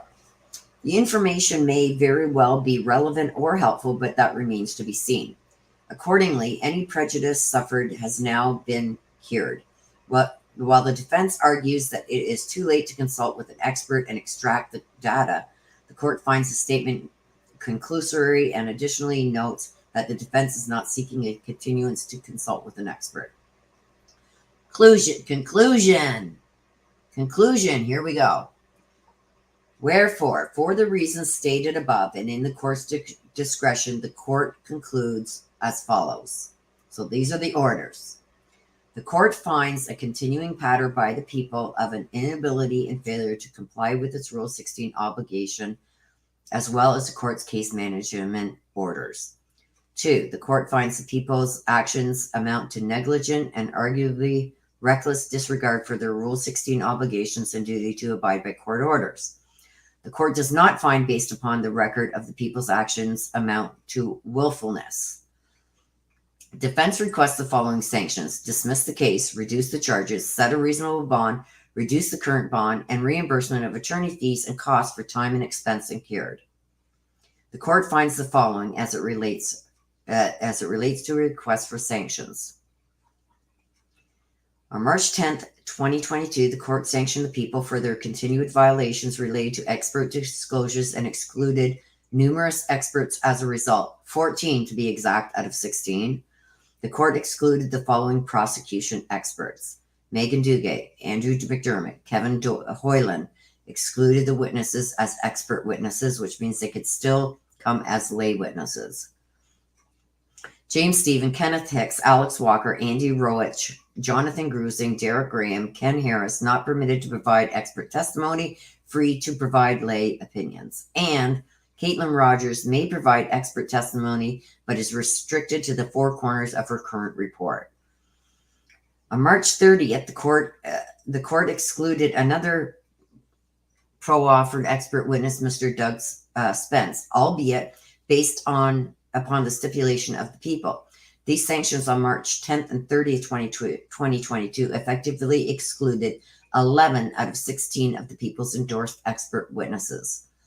3 additional experts were excluded on other grounds. So we're up to 14 out of 16 expert witnesses were excluded. They may testify as lay witnesses, but not as experts. The court finds the exclusion of these witnesses amounts to a significant sanction, but one that was warranted based upon the record. Now, just because they didn't file stuff on time doesn't mean that this stuff isn't still evidence. And I feel that it is not fair for them to exclude so many of these people as experts. Do you remember back in the beginning when I said, remember this? That the judge has to take the least harming sanctions against the prosecution as it can. Well, excluding expert witnesses is extreme.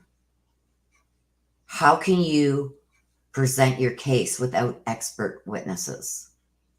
They've only got 2 expert witnesses, albeit the others can still testify as lay witnesses. The jury does not take as much interest in lay witnesses, or they don't tend to believe lay witnesses over expert witnesses. So what I'm saying is, if the prosecution puts on a bunch of lay witnesses that cannot be sworn in as experts, And the defense in turn brings expert witnesses to break apart what these lay witnesses have said. The jury then has to choose what they believe, a lay witness or an expert witness. That's where the problem comes in. Juries tend to believe experts over lay. So if you have an expert that you had as an expert witness, like that nurse, she's no longer being able to be an expert witness. She's a lay witness. Okay. And because that nurse had worked in domestic violence and injuries of this kind for many, many, many, many years, being an expert on what fingernail scratches look like and stuff like that is, oh my God, it's so important in this case. But now she can't testify as an expert. She's testifying as a lay witness. So if the defense brings in an expert witness that deals with this, similar to this nurse, and says, oh, no, she got that wrong. She doesn't know what she's talking about. I'm an expert. She's a lay witness. Who do you think the jury's going to go with? Right? They're going to go with the expert. They tend to. I can't say they are going to for sure, but they tend to. So that's where I have a problem with this, when the judge himself states that he has to take the least harmful sanctions possible towards the prosecution. Well, to me, excluding 14 out of their 16 experts is excessive. What do you guys think? Let's continue. Considering the witnesses this court has already excluded as a sanction for the people's discovery violations, the court does not find a reduction of the charges to be appropriate remedy. The court is also mindful that the defense is now in possession of exculpatory information, which cures much of the prejudice. Because the court did not find willfulness on the part of the people, dismissal of the case is beyond this court's discretion. The court does not find reducing Mr. Morphew's bond as an appropriate sanction either. And D17C regarding the Cahill internal investigation file is denied relating to any request for sanction, as the people did not have constructive possession of the file. This D17D regarding the Range Rover data is denied, but the court does find the people failed yet again to comply with the court's disclosure deadline related to the data. As to the motivation behind removing Agent Cahill from the case, the court does not find a discovery violation. However, the defense is free to inquire about it at trial before the jury, so they can bring that up in front of the jury. The court concludes additional sanctions are not appropriate at this time. However, this order will serve as the baseline for future orders related to discovery violations. The case is set for trial to begin on April 28th, 2022. So, that is the order. Let me just bring this back over here. Wrong one. Sorry, you guys. So that is the order. I'm so discouraged by what the prosecution has done. They have allowed loss of their expert witnesses, and it's their own fault. Their own fault. Okay, so I am going to open it up now for questions or anything like that. Like I said, if you do put super chats or anything like that, those will take precedent. I've been here for 2 hours and 20 minutes, so it's not going to be possible for me to go through every question that has been thrown up here. So I will try and scroll through chat and put up ones that I think I can answer. It is a travesty. Okay, so let me scroll back. I'm going to way scroll back here and chat, you guys, as far back as I can to see if there's any questions or something that I should be addressing for, or I can address for you guys. Like I said, if you do have one that you put in a while ago, you throw up a super chat for it and it will come up on my other screen.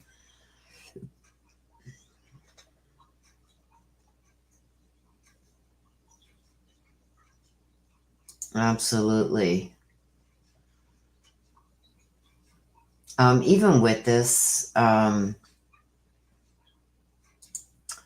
don't know, man.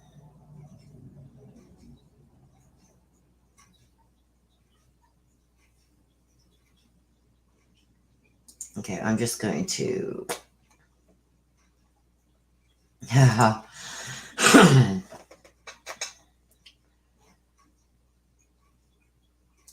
hang on a second, you guys. Are you going to the trial, Teresa? Okay, and Summer Dawn says, okay, well, let us have it. What you thinking? What I'm thinking right now is I am totally disgusted by the prosecution and how they've handled certain things. Do I feel that they were overwhelmed? Absolutely. Do I feel that the defense has a part in this? Absolutely. They have tried to bury them in paperwork.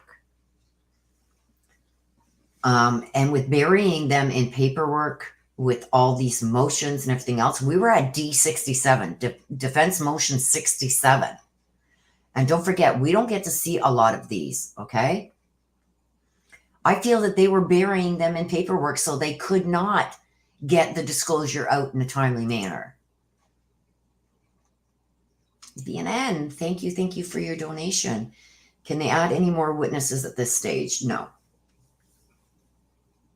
Their witnesses had to have been in 35 days prior to the trial starting.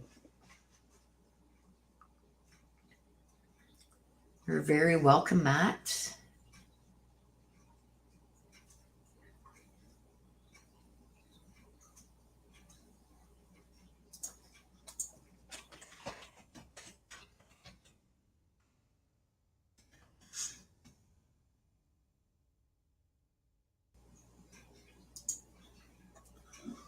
Sorry, I just had to answer something there. Liza, thank you so much for your super sticker. I appreciate you. Okay, that was a question here. Hang on. Cat H. They will still have all 16 of their expert witnesses, but only 2 will be able to testify as expert. They can call any of those witnesses that they have, as any of the witnesses that they've already submitted, they can call. As far as the expert witnesses, only 2 of them out of 16 can testify as experts. The other ones can still test as lay witnesses.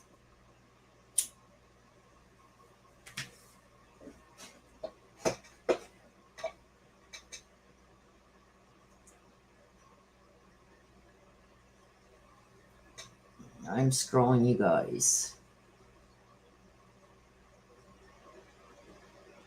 And I want to look into, you guys, don't forget that I found where Macy flipped out and verbally attacked Lauren Scharf. They walked in there, apparently, from what I've heard. I have to look into it more, you guys, to find out exactly what happened there. You guys know I don't bring anything unless it's verified. I do know this happened. I don't know all the details yet because I had to jump on live here, so I didn't have time to look into it all. But I will be looking into that and maybe do a live on that also. If not, I will at least put it in my community tab. But yeah, they walked in there, Barry and his daughters walked into court expecting his case to be dismissed. So they were none too happy that the case was not dismissed. And Macy flipped out on Lauren Scharf. So once I get the details about that, you guys, I will bring it to you. Believe me. Okay. The witness subpoenas are already out. The witness subpoenas have already been out for a bit now.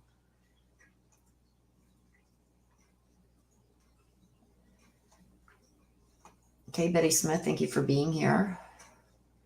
I'm just looking, you guys, for questions that I can answer for you. Like I said, I'm scrolling through chat. I'm far behind. I do have my YouTube studio open on my other screen. So if you do throw up super chats or super stickers, I will see them there and I will put them up on screen for you.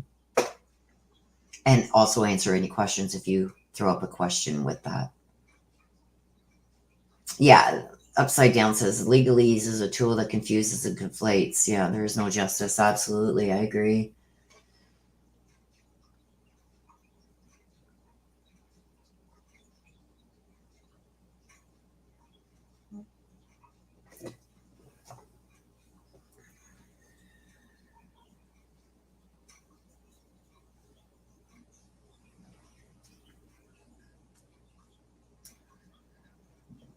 Oh, it was Mercy that did it? I thought they said Macy. See? That's why I say it's not verified yet. I haven't had a chance. Thank you, everybody. My sister just sent me a message. I'm so far behind in chat. That's why I said if you have something important or anything, I will see it flash on my other screen. If it's done in super chat or super sticker. I'm way up in chat. I'm still way up. But thank you for that, sis. So it was Barry's sister who verbally attacked Lauren. I will get to the bottom of that, you guys, and I will bring it to you. So thank you, everybody, for that, for correcting me. I stand corrected. See? And there's one example right there, you guys, where I say, please let me look into it first before I say it's verified. Because somebody gave me the wrong name. Not you guys. The person who emailed me gave me the wrong name. They said it was Macy when it's not. It was Mercy. And that's why I say before I bring it all out, I'll let you know that it's happened, but I want to verify everything first. And that's why I do that. So thank you, you guys. I appreciate yous. I should have just asked you guys about it. At courthouse, it was Barry's sister, Mercy, that went off on Lauren Scharf. Okay. Okay, so I'm back over in StreamYard, you guys. So I won't see the chat on my studio, but any super chats or super stickers, that's why I've got that open, so that pops up if you guys wish to send one. It's not required, but it does pop up there, and I scroll to that one right away. Okay. Absolutely. Absolutely. So that's where I am in chat, you guys, so you can see how far back I am.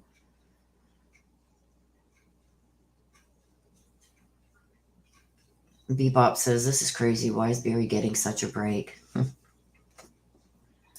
That's what happens when you hire top-notch attorneys. They throw everything. Remember I've said all along, you guys are throwing everything at the wall to see what's going to stick. I think they were quite confident that these charges were going to be dismissed.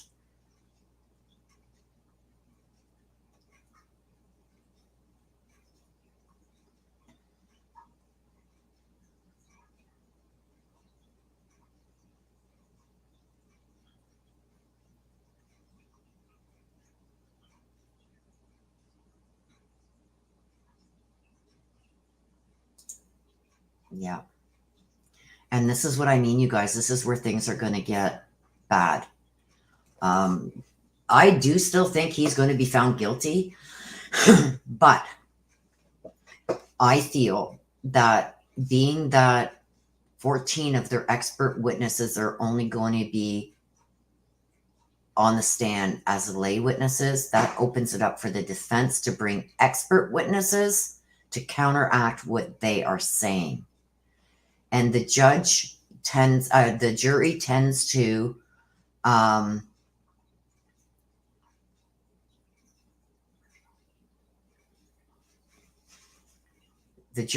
to take expert testimony over lay witness testimony.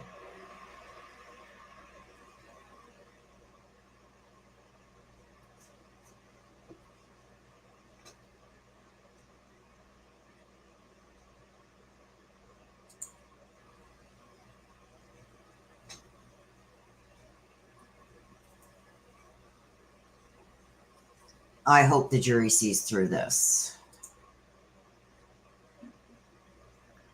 Absolutely. Oh, okay, give me a minute, you guys. I got something that popped up over here. Okay, Elizabeth.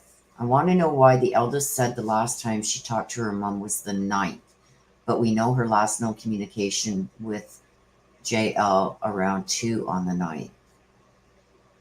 I don't know that the oldest daughter said that.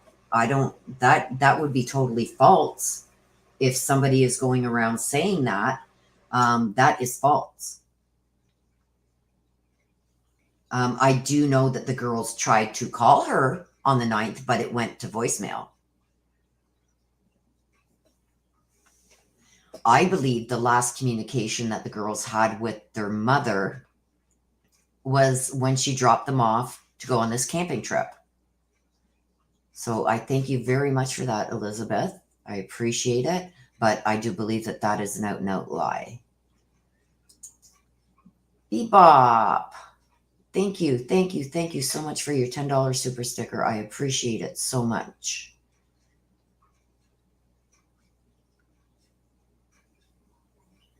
Yeah, Rosie says, I honestly don't know how these biatches can sleep at night knowing they could be helping a murderer. It's their job. It's their job. The smiles and everything else just make me puke. But I have to say, Rosie, they are doing their job. They may not even like Barry, but they see dollar signs and they see making a name for themselves. So I don't know. I don't know. Teresa Fountain. The jury will see this through this. I hope so. We don't know where the petition stands right now, you guys. I think it's been forwarded, but I'm not sure.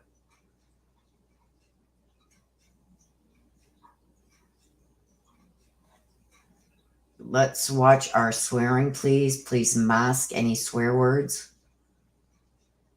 Elizabeth Gregory.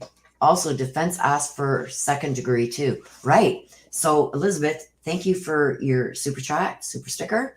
That's a good point that you're bringing up, because if they're saying he's not guilty, then why would you ask for it to be dropped down to second degree? If you think your client is innocent, why would you ask for a reduction in the charges? Why didn't you stick to the out and out dismissal? He's not guilty of this. Why would you ask for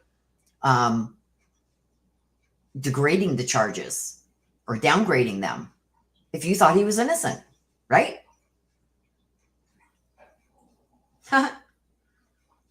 Good point there, my dear.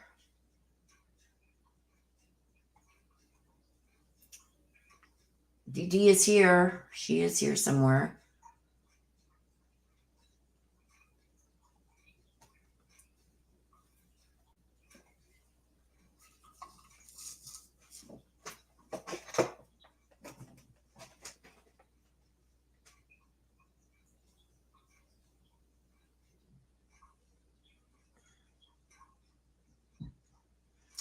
This is a good one. Upside down. There is no bias in facts. If the facts are denied their rightful platform, bias is allowed to fester. 100%.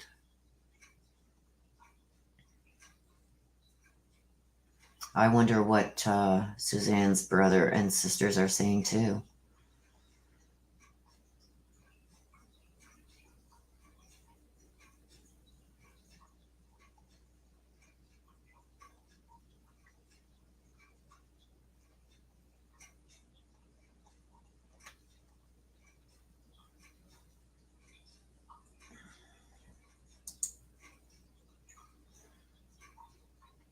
And thank you, Eliza, for your super sticker.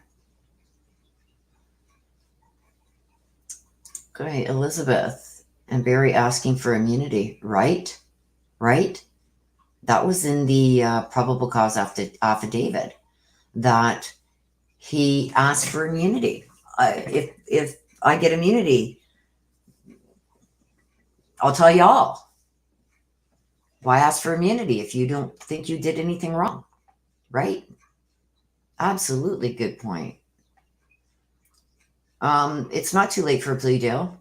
He could at any point say he wants to make a plea, but I don't think the prosecution is going to go for a plea deal.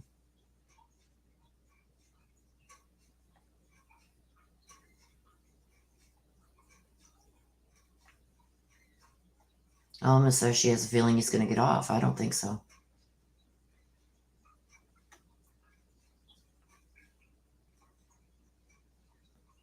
Love and peace to Suzanne's battered soul. Cat H, you hit the nail on the head. Yes, her family is such good people. Levon, thank you so much for your super sticker. I appreciate that. Yeah, and the ultimate judgment is going to come from above. No matter what happens in this trial, the ultimate judge is the good Lord. And whether you pay for what you've done in the physical world, you will pay for it when it's your time to cross over, and you don't get to cross. People like him should be left in purgatory.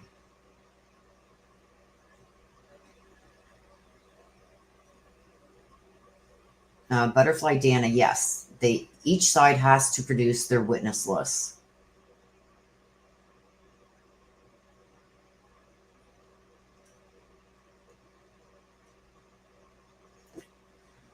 Shelley says, I hope these girls are given much grace. I have been in their shoes, and it is hard to see your own father in this light, especially after losing your mom. I agree and I disagree, Shelley. It's almost like the way they have carried themselves and the smiling. I can understand them wanting to believe their dad did not do this. But the way that they present themselves going into court regarding their mother's murder, and the smiles and the laughing and the carrying on, that's what I'm disgusted with. That's what I'm disgusted with. You are still going into a court of law in regards to your mother's death. And the way they cling on him, and I just can't, you guys. I can't. I feel in a lot of ways they are a victim of Barry also. And I think Barry has really brainwashed them. But they are adults. So to be walking into the courtroom all smiles and joking and laughing, you're going, regardless whether your father did this or not, you're going into a court regarding the death of your mother, who is still not found. So I'm on the fence there. If he is found guilty and they still continue to act that way, I'm going to lose all respect for them. He's going to prison. That's a given. Elma feels that he's going to be set free. I guess we're going to have to wait and see. I appreciate you posting up your opinion, Alma. I may not agree with it, but I do appreciate you posting what you feel. I do not think Barry will testify. No, absolutely not.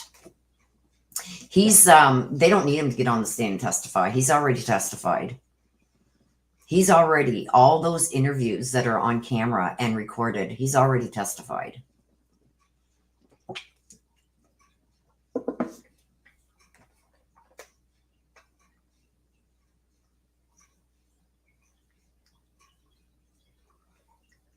I don't think there was ever a deal on the table. Yeah, God is going to judge. And a jury of his peers are going to judge him. And we have to go with whatever the jury decides. We have to respect them, whether we like the outcome or not, whether he's found guilty or whether he's found innocent. We have to respect the jury. We may have our feelings on that when the verdict comes in. We're all entitled to our opinions as long as they're done respectfully. Am I going to like it if a jury found him not guilty? Absolutely not, because I feel he's guiltier than sin itself. But there's a lot of people out there that feel that he is innocent, and they are entitled to feel that way.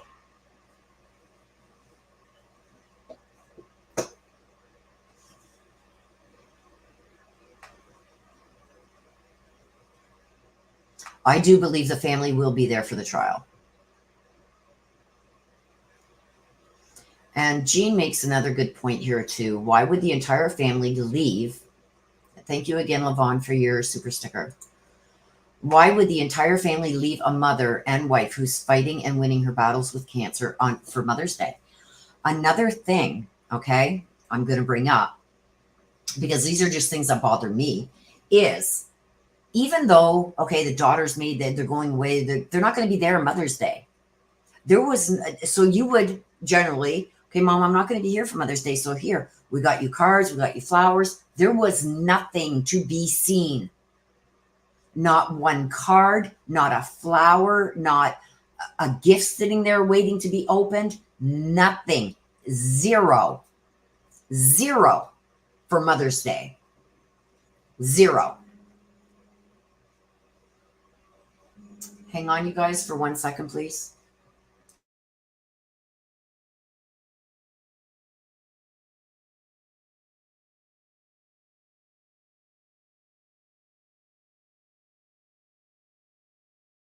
Sorry about that, you guys. Karen says she thinks he'll be found guilty. So do I.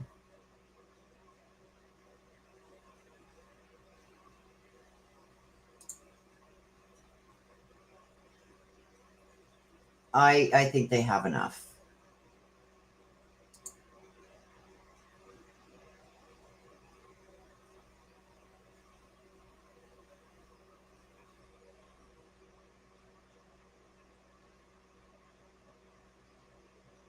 I believe in karma too. We do not have the list of the witnesses yet. Like I said, there's a lot of things that are not being posted where we can see them.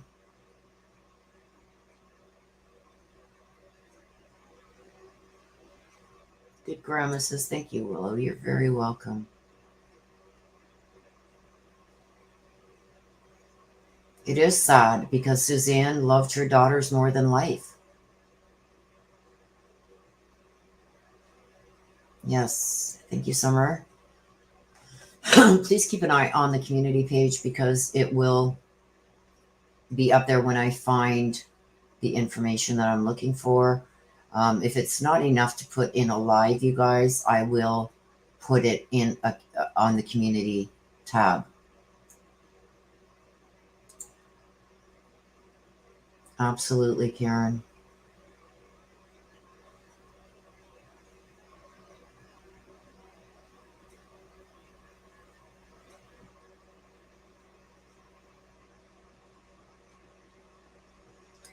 Pamela, absolutely. And the fact that the youngest daughter had told her mother, get a divorce, file for divorce and a restraining order says a lot. If you want my opinion right now, they are sticking close to their dad because I do think they think their dad's going to be found guilty. And when he's found guilty and locked up for the rest of his life, where does all the money go to? The daughters.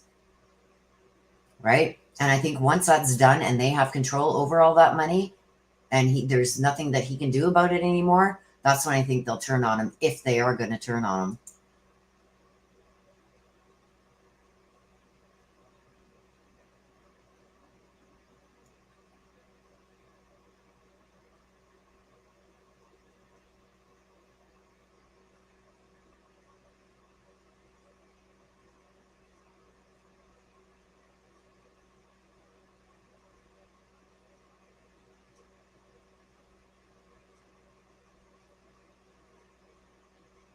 Yeah, and that's what I'm getting at.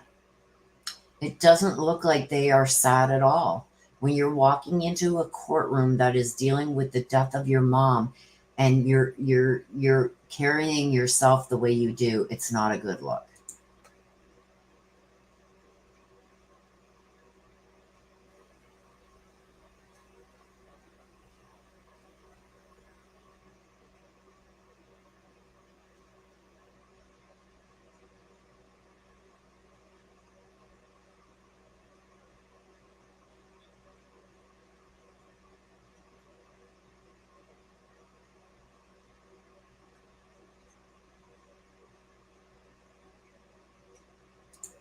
Exactly, Elizabeth.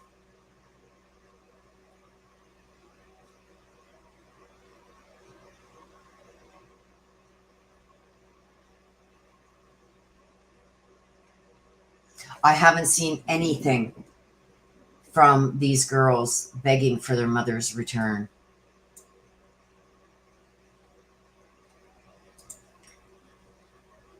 Thank you so much.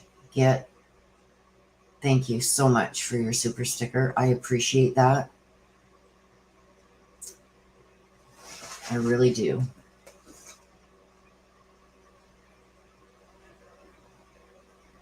The Real Angel says, thank you, Willa, for bringing us these updates. Well, thank you all for being here.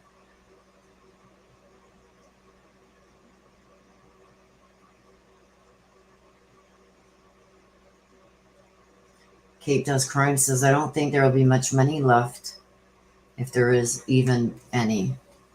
I think there will be. Um, don't forget, he sold property. He sold the Indiana home. He sold the Puma Path home. The Puma Path home went for $750,000. Just the sale of one of those houses will cover his legal. Then there's insurance, there's this, there's that, there's the sale of the other properties.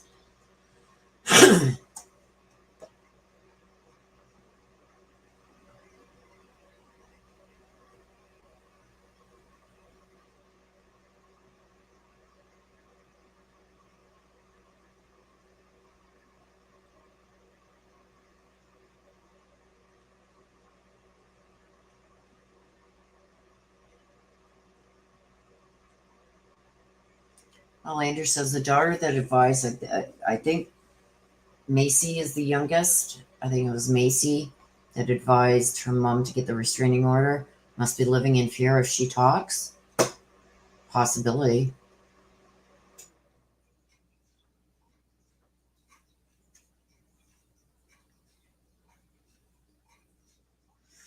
Double Jeopardy. Wiki Eggs and Bakies talking about. I thought Double Jeopardy could be overruled in cases of specific new evidence being found. No, Double Jeopardy states that he cannot be tried for the same charge twice. So they could come back and charge him with something else, but they could not come back with another first degree murder regarding Suzanne. But they could come back and charge him with other things.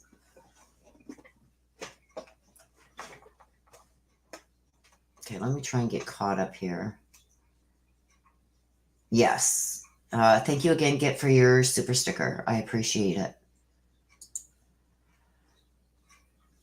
Barry Morphew didn't waste any time gaining control of everything. Absolutely. And he did it backdoor. He went, because their house in Indiana was up for sale, he went to Indiana and said to the judges there, look at, my wife's missing. I need control over everything. We've got this house that was up for sale before she went missing. We need to close on this. The papers are all there and waiting to be closed on. I need control of everything. And the judge in Indiana gave him some kind of control over that, which then he used and brought that order to Colorado. And being he had that order in Indiana, the judge in Colorado gave him a broader order, which covered everything. So yeah, it's really sad. Shelley Diller, sorry for commenting without knowing the details. It's okay. It's okay, Shelley. No harm. No harm, my dear. Thank you for your super sticker. Yeah, Suzanne still has not been found. Um, Elizabeth Gregory says, where are the court hearings for mailing in the ballot? That's separate from this. It's probably going to be brought up in the trial, but it is a separate court case.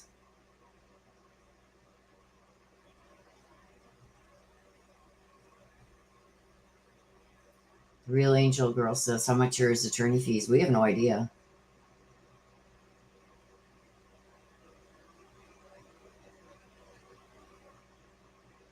Yeah, I do believe that he's going to get time for the.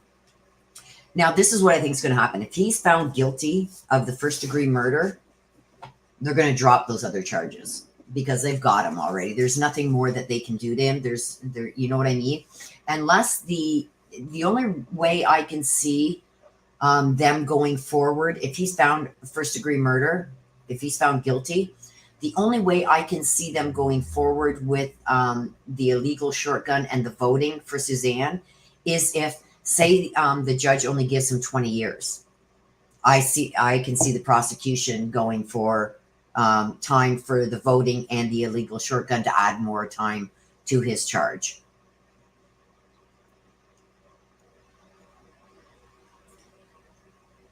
Petra, you did. You finally got on a live just as we are wrapping up, though. But thank you so much for your super chat.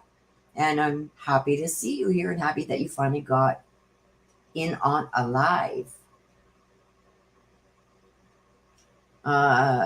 Jesus, I wonder if Macy will testify truthfully about the fighting and all that went on between Suzanne and Barry. That's if they take the stand.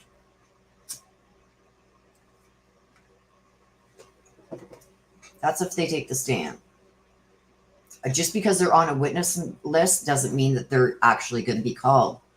The prosecution may have put them on their witness list, so the defense couldn't.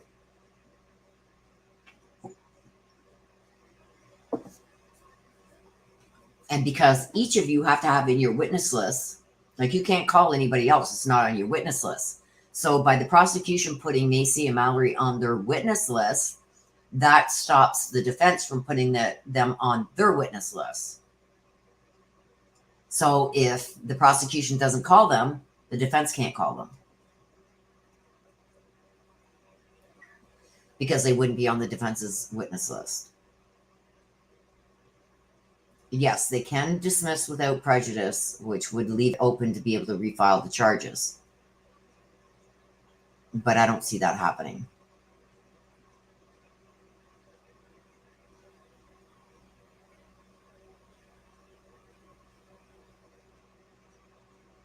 Oh, Elizabeth, absolutely. Somebody with legal expertise was helping him.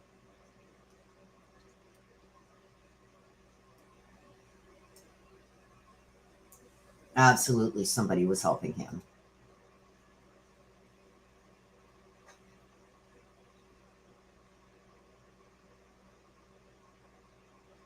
Yeah, and not one cry. You haven't heard anything from the daughters asking to help find their mother. If they believe that somebody else kidnapped her, why aren't they? Whoever took my mom, if they believe their dad is innocent, why aren't they? Whoever took my mom, bring her back. Tell us where she is. Nothing. Nothing.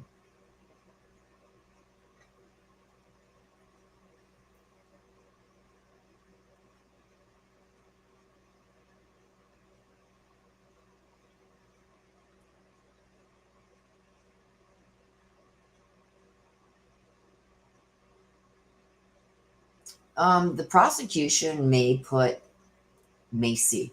I don't think they're going to put Mallory on the stand at all. She is daddy's girl and has been on Barry's side even when Suzanne was alive. Suzanne made that clear. You see her hunting and killing animals with Barry and everything. So if either girl is either daughter is put on the stand, I believe it's going to be Macy, the youngest, the one that actually said, Mom, why don't you just leave, divorce him, and get a restraining order? So that I do believe that's That's a red flag there that the prosecution can use, because look at, you got your daughter that's living in the home that is seeing. What are you seeing? Why did you say that? Why did you? And my question to her would be, Macy, why did you feel the need for your mother to get a restraining order? Why did you say that? That would be my number one question, because that opens it up.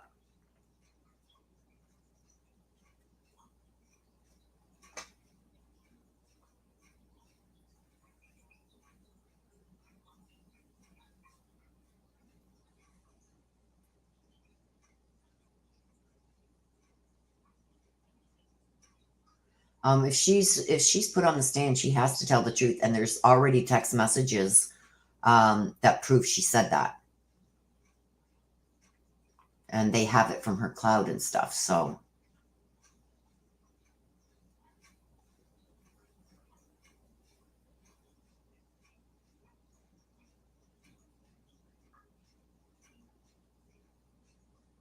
yeah, and it was in the affidavit too, and they've never disputed it. The defense has never disputed that. So yeah, they'd be shooting it. Again, Petra, thank you very much for your super chat. Jack, absolutely. If they thought their dad was innocent, if they truly, truly, truly believed that, they would be out there trying to advocate. We need to find my mom's killer. We need to find where they did with her. Who did this to her? Why? Bring her back to us. Let it anonymously drop a tip where we can find her. Anything. But we have heard zip. All we see is their smiles and laughter and everything going into the courtroom wrapped around their dad. So if they thought their dad was truly innocent, why are they not speaking out about, we need to find who did this to my mother?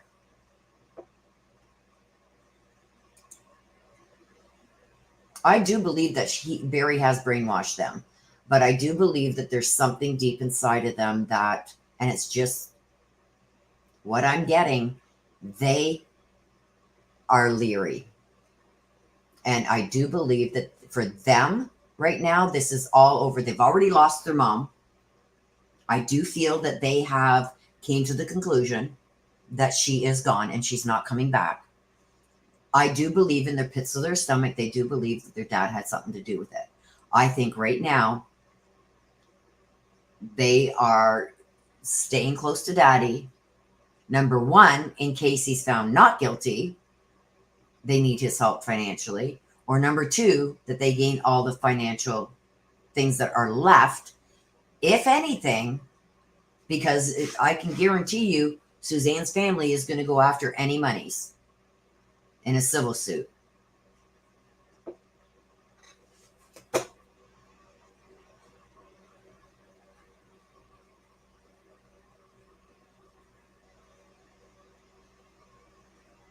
Yeah, the defense saying this is a missing persons case, it's not a murder case. Well, then you're sadly delusional, because this is a murder case. There is not one shred of evidence that she is alive or even could be alive.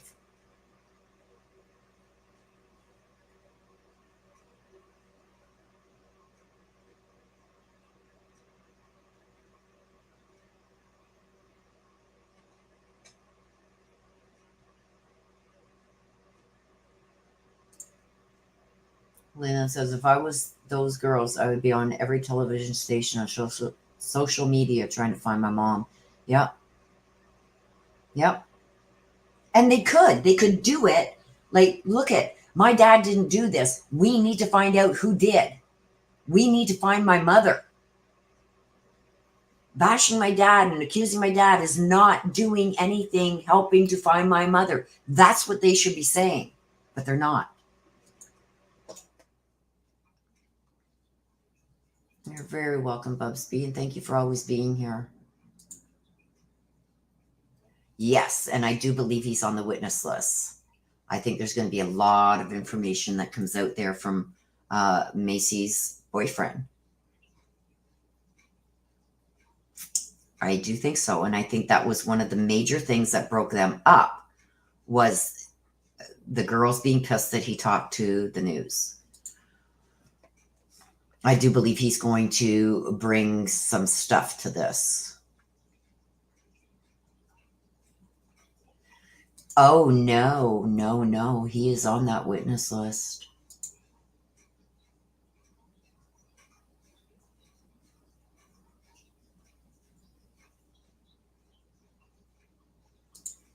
Elizabeth Gregley, poor Macy, I do feel for them both. Absolutely. You got to feel for them, because we don't know what Barry has done to them in their minds. But I do feel that these girls deep down know something is not right with their dad. The only thing that really irks me about them is them not reaching out and, where's my mom? Who took my mom? Then again, we don't know if they've been threatened. Look at how Barry treated Suzanne. Is he treating them girls the same way? We don't know. We're all going to react differently. We're all going to do things differently. Me, myself, I don't give a crap. I would be out there advocating for my mom. But what does irk me about the girls is the way they are carrying themselves. Do I feel sorry for them? In a way, yes. And in a way, no. Because they've lost their mom. They're going to lose their dad. They don't know where their mother's body is. Yes, my heart goes out to them.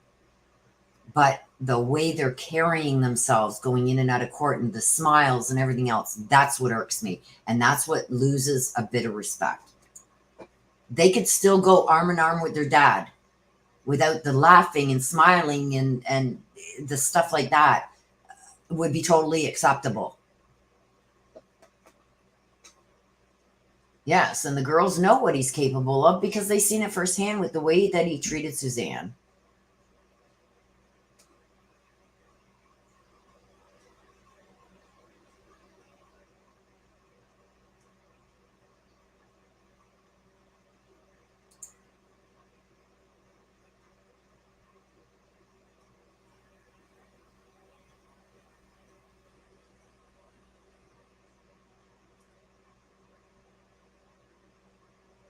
Yeah, I find more the younger one, Macy,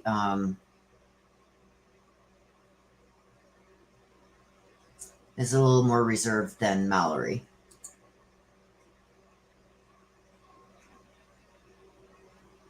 Absolutely, he's a bully. We don't know, Shelley. I can't answer that one way or the other, but it wouldn't surprise me. Yeah, missing person case, but nobody's looking for her. Well, not any of the three of them, or their friends or anything.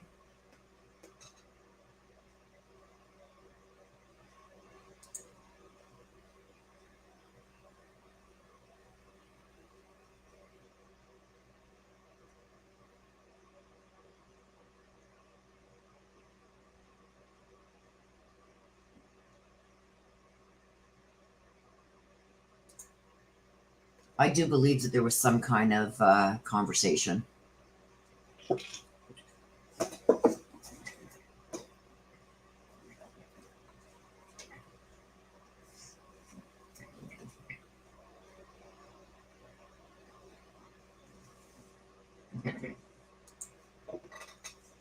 And I think he's seen a lot also.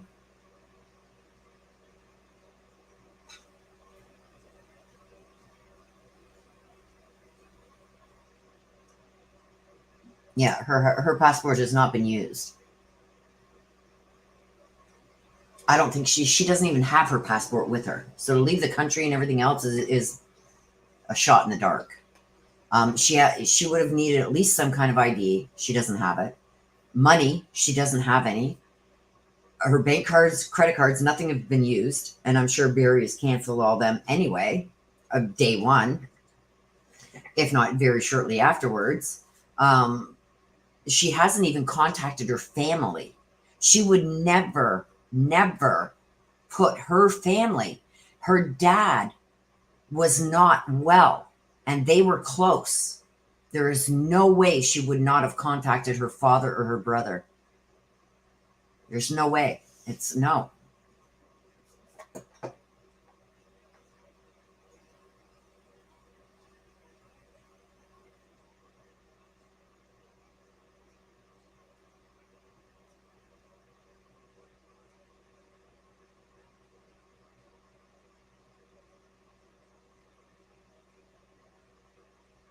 Oh, thank you, Jean. Thank you. I don't know if they're going to allow. There's a big fight going on right now, you guys. The media is fighting hard to be able to um, be there for this trial. And if the judge does not allow it, I think there's going to be some problems.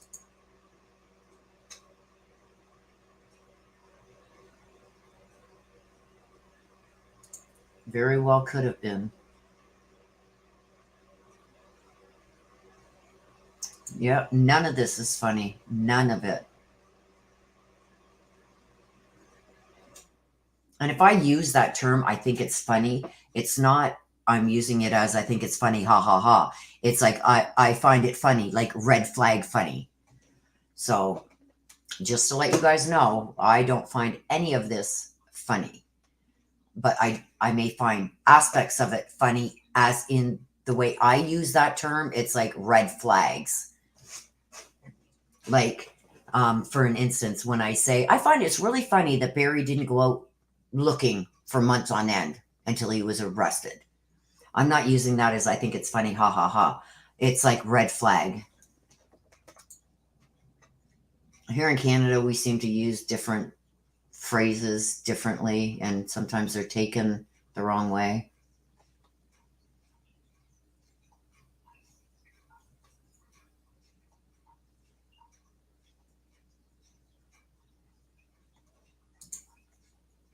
I would have to tend to agree with that, Elizabeth. Yeah, when I say funny, it could be used like, in other words, ironic or disturbing. I should probably use a different word because people may think that I'm laughing about this when I'm not. This has been close to my heart since day one. A lot of the subscribers that have been here forever know that I've been attached to this case since day one with many others. We had a team, including AK, and others. And AK and I have been the two that have been there since day one working together on this. So it's like, there's none of this that is funny.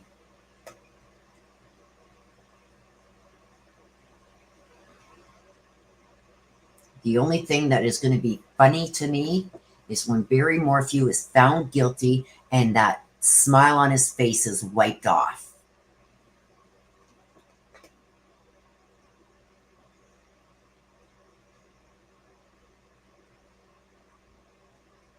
Yeah, and it was during the height of COVID. There's like where you were ordered to stay home. So like, no, no, no. With her, oh, she's gone to Ecuador. Yeah. More rumors and false things that were. Suzanne did not leave.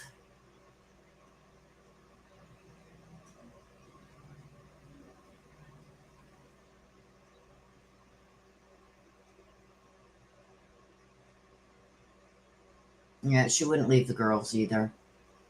And even if she was to say, okay, the girls always seem to take his side, and by no fault of their own, that's conditioning by the father, by Barry. So even if she thought to herself, okay, well, you know what, they're going to blame me anyway, I'm just going to go.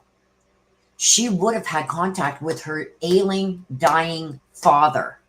She would not have let him die not knowing that she was okay. It would not happen.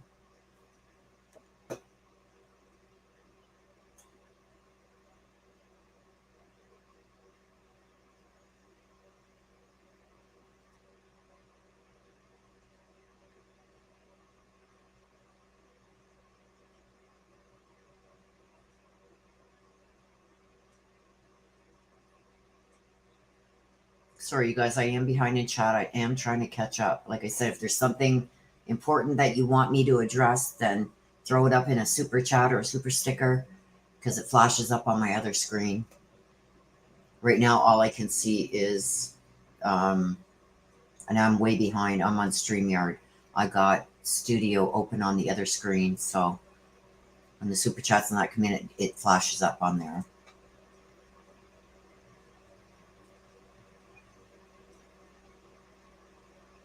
Yeah, like oddly disturbing, ironic. There we go. Yeah. Yeah, and Suzanne also had an appointment regarding her cancer stuff. And like we all know, she was on top of that, right?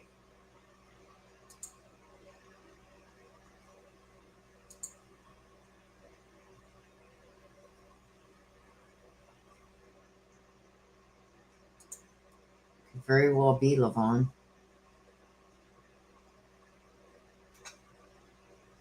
Yeah, Elizabeth. Yes, I am. I'm far behind in comments. I'm trying to catch up, but I don't want to miss any in case they're important. Yes, Jeff LeBleur is going to give some evidence. And I think Suzanne shared a lot with him what she was going through.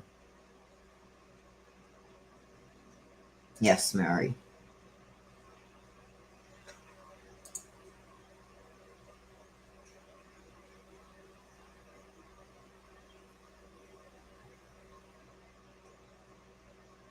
I do hope so too, the real angel.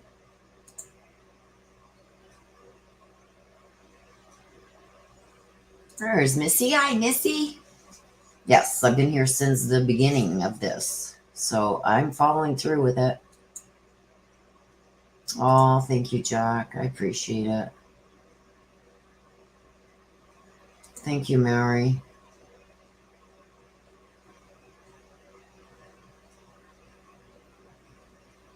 Oh my gosh, good grandma. Good grandma. Have you checked the community page? You won a support shirt, good grandma. So you have to email me with your address so I can have that shipped out to you. I did a draw for the level 2 members. Everybody's name went into a cup, and I picked out a name for a support shirt, and your name was picked, good grandma. But I am glad that you are no longer in the hospital, and I wish you a very speedy recovery. I hope you're back to your old self in no time. But please do send me an email with your address so I can get that shirt shipped out to you. I did post it on my community tab a while back that you were the winner.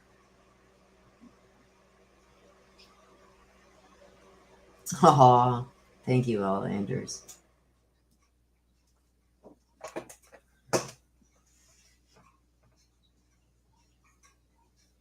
Carrie Dillman, how late am I? You're about 3 hours late. And like I said, please read the bottom of the screen. And also, let me just change that banner. I thought I had that up. Once the live ends here, it takes about 20 to 30 minutes for it to show up again on YouTube. So it's not that it's not going to be available. Just give it 20, 30 minutes and then come and check back.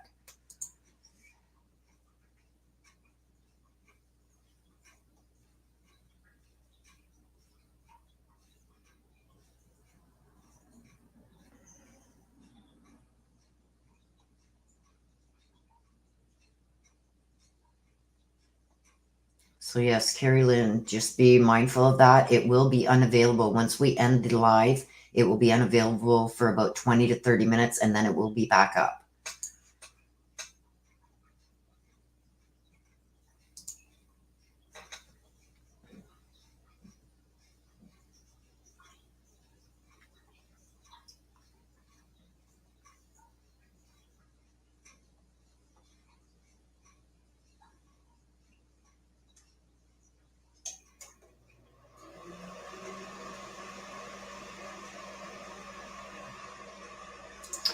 Me too, Missy. It really Missy says, I worry Suzanne suffered a great deal right before Barry killed her. We don't know what all he might have done. Exactly, we don't. I hope they find her soon, too.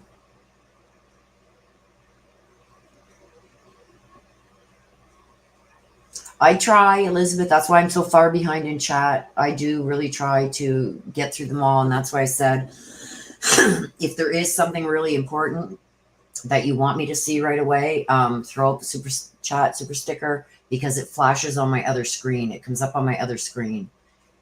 I don't see it in this part here that I'm reading your comments. New sub. Thank you, Doreen. Yeah, we see, Doreen says, new sub here in Ireland, we say funny, meaning peculiar. Yeah. When I say that, it's like a red flag for me. Like, I find it funny that you turned left on Highway 50, but failed to mention that in your first interview on what you did that morning. And I find it funny that that's exactly where Suzanne's helmet was found. And the way I use funny in that, it's like red flags. So I will try my best not to use funny in that way, but that it's just, I've done it for almost 60 years. So it's not meant, I'm not laughing about anything here by any means. Yes, L. Anders, I did mention that, like in the videos, there was not one card, not one flower, nothing stating that Mother's Day was even happening that weekend. So it's like,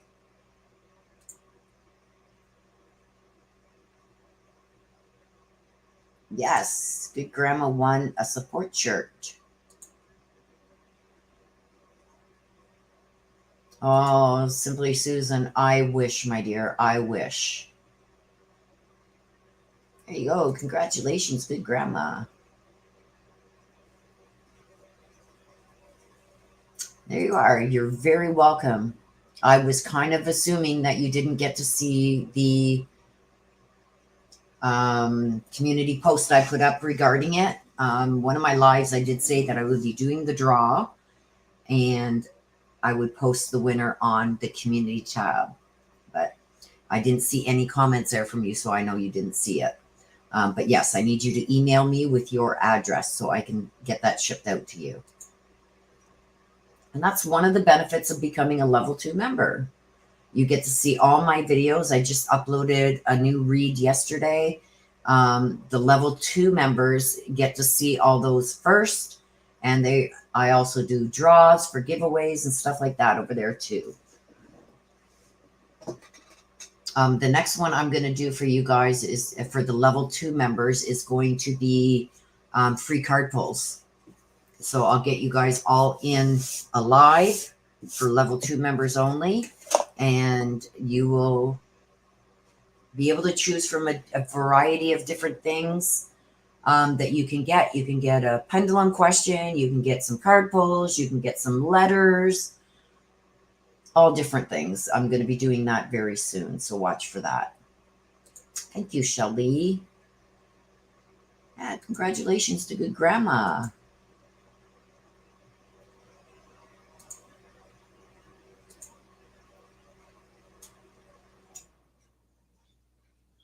Okay, Flyer B, thank you for being here with us, as you always are. I appreciate you. Have a good walk with the dog, with the puppers. Everybody's saying congratulations.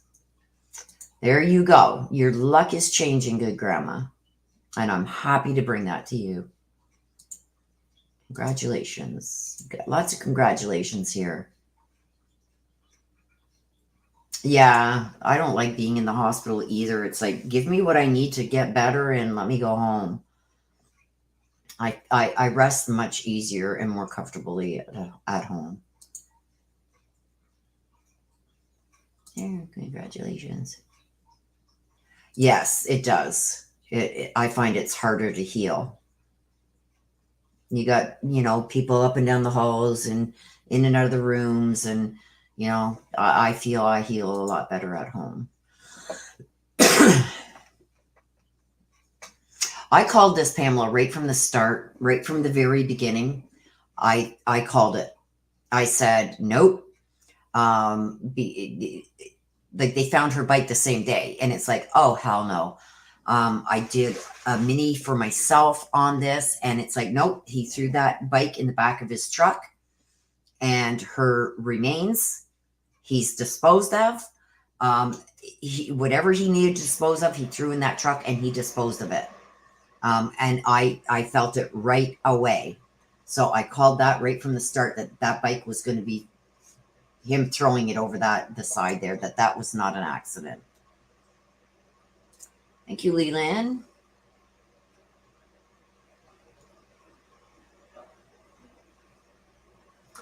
Oh, Anders, I agree. And I worked in the legal system for over 30 years. And I'm in Canada, and I believe the Canadian justice system needs a total overhaul. And I do believe that there's a lot more that could be done in the US also.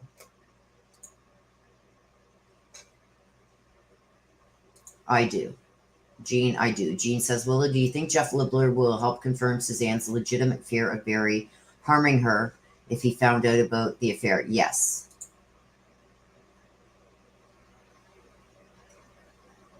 Thank you, Butterfly Diana.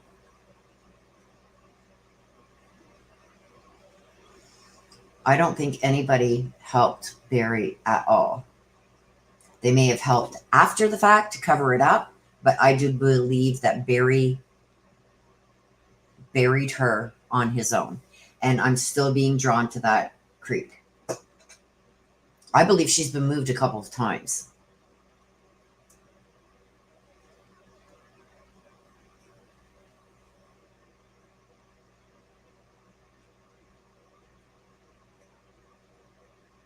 Yeah.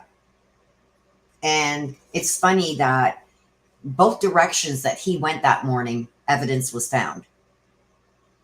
Her bike was found to the right, where he should have just turned right to go to Denver. No, he turned left. He said, oh, because I seen an elk. Well, the elks don't even have those horns at that time of the year, and you can't take them at that time of the year. But he said he went left because he's seen them.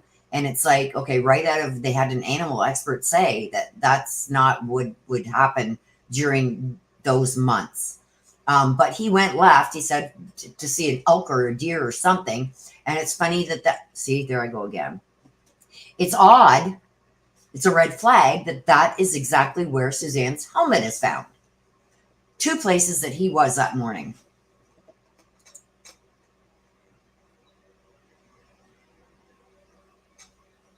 Okay, I'm going to scroll right down to try and catch up, you guys, because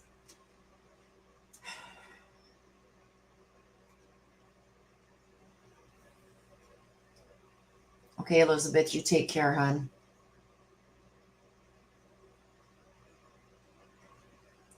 Oh, Leland, I hope you get to go home soon too, my love. Know that you are in my prayers, and we are praying hard for you, all of us, that you get better and that you can go home. Toot swit. Toot swit.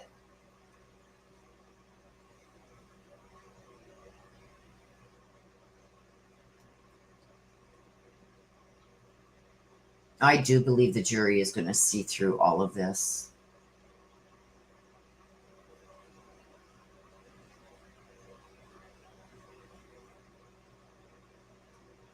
My family took my technology away. Oh my gosh. I'm glad you got something to jump on here with us, good grandma.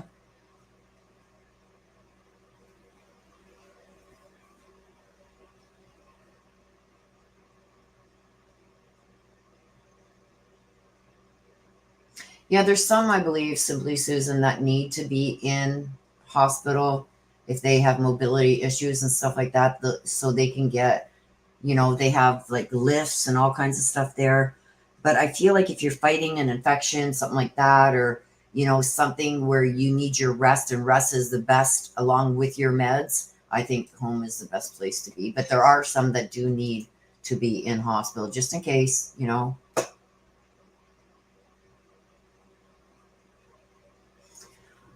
Oh, thank you, Flyer B. I appreciate you. Okay, so you guys, I'm going to wrap this up. I want to thank each and every one of you for being here today and for keeping the chat moving. Even if your comments did not coincide or I didn't agree with your opinion, I still take it in stride. Some people do think Barry is totally innocent. I, on the other hand, do not. But I do, value everybody's opinion, and everybody has a right to believe what they want to believe. As long as it's done respectively, I have no problem with you saying, hey, I'm sorry, but I support Barry. I don't think he did this. Okay. That's your decision and that's your choice. As long as it's said respectively and not in an attacking way or stuff like that, then I'm okay with it. So I personally believe he did it. I don't think that there's anybody else that would have either motive, opportunity, or benefit from doing this to Suzanne. And you got to take those things into consideration. People don't kill somebody for no reason, especially a wife or a husband or a child or a family member that you claim to love. You know what I mean? So it's like, it is what it is right now. We're going to have to wait and see what happens. I believe there's going to be a lot more fighting in the court. There's a Shrek hearing still coming up. I believe, or has that happened? Hang on. Let me just check my calendar because I don't want to give you guys false. Vacated. Okay, so Barry was supposed to be back in court on the 7th, but that's been vacated.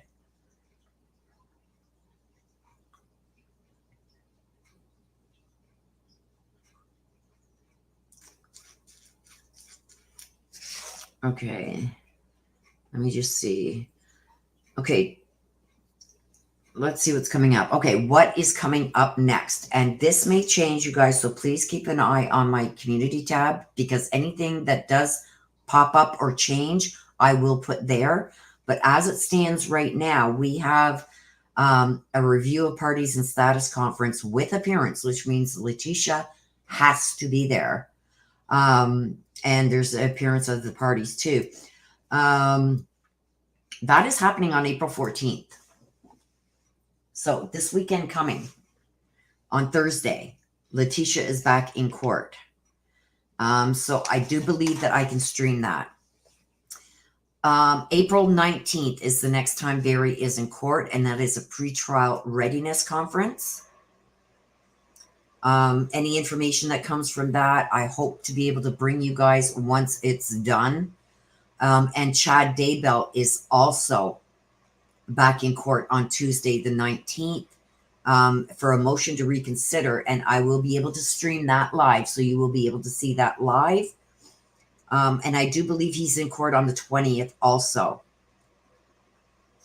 And they're going to be arguing about the jury transport and venue stuff and everything there. And then on April 28th, Barry Morphew's trial starts. They will be starting with jury selection on that date. Opening arguments are set to begin May 3rd. Trezell and Jacqueline West are going to trial in May. Troy Driver's preliminary is supposed to be starting in May. So we have a lot coming up. Let me see here. And tomorrow we are live at 11:30 a.m. Eastern for the subscriber mini reads and chit chat. So if I do come up with anything, maybe I'll just wait till tomorrow morning and go over it tomorrow morning with any of the updates. If I do find, I want to find where Marcy flipped out on Lauren Scharf. I know she's done that in the past. So I want to look more into that and bring you guys verified information on that so I get it right. So thank you for everybody in the chat who did correct me when I thought it was Macy, because somebody did email me saying Macy. So either it was a spelling error or something, or they got the name wrong. And that's why I say before I verify anything, I look into it. And I really haven't had much of a chance to look into it. So I will look into that, and I will bring you that either in the community tab or tomorrow morning, just before the live mini reads for subscribers. Well, everybody is welcome. Or I will post it both. Maybe go a little bit more in depth tomorrow before we start the mini reads. Okay? So thank you for everybody being here. Thank you for your super chat, super stickers. Thank you for all the great questions. Thank you for correcting me in the name. And thank you for my mods for keeping everything on track here. You guys are the best. Thank you so much. Thank you to all the members and the people the new members that joined today. Thank you so much. So until the next time, you guys, I'm going to say it. Please take care of yourself. Please stay safe. I love you to the moon and back. Bye-bye for now.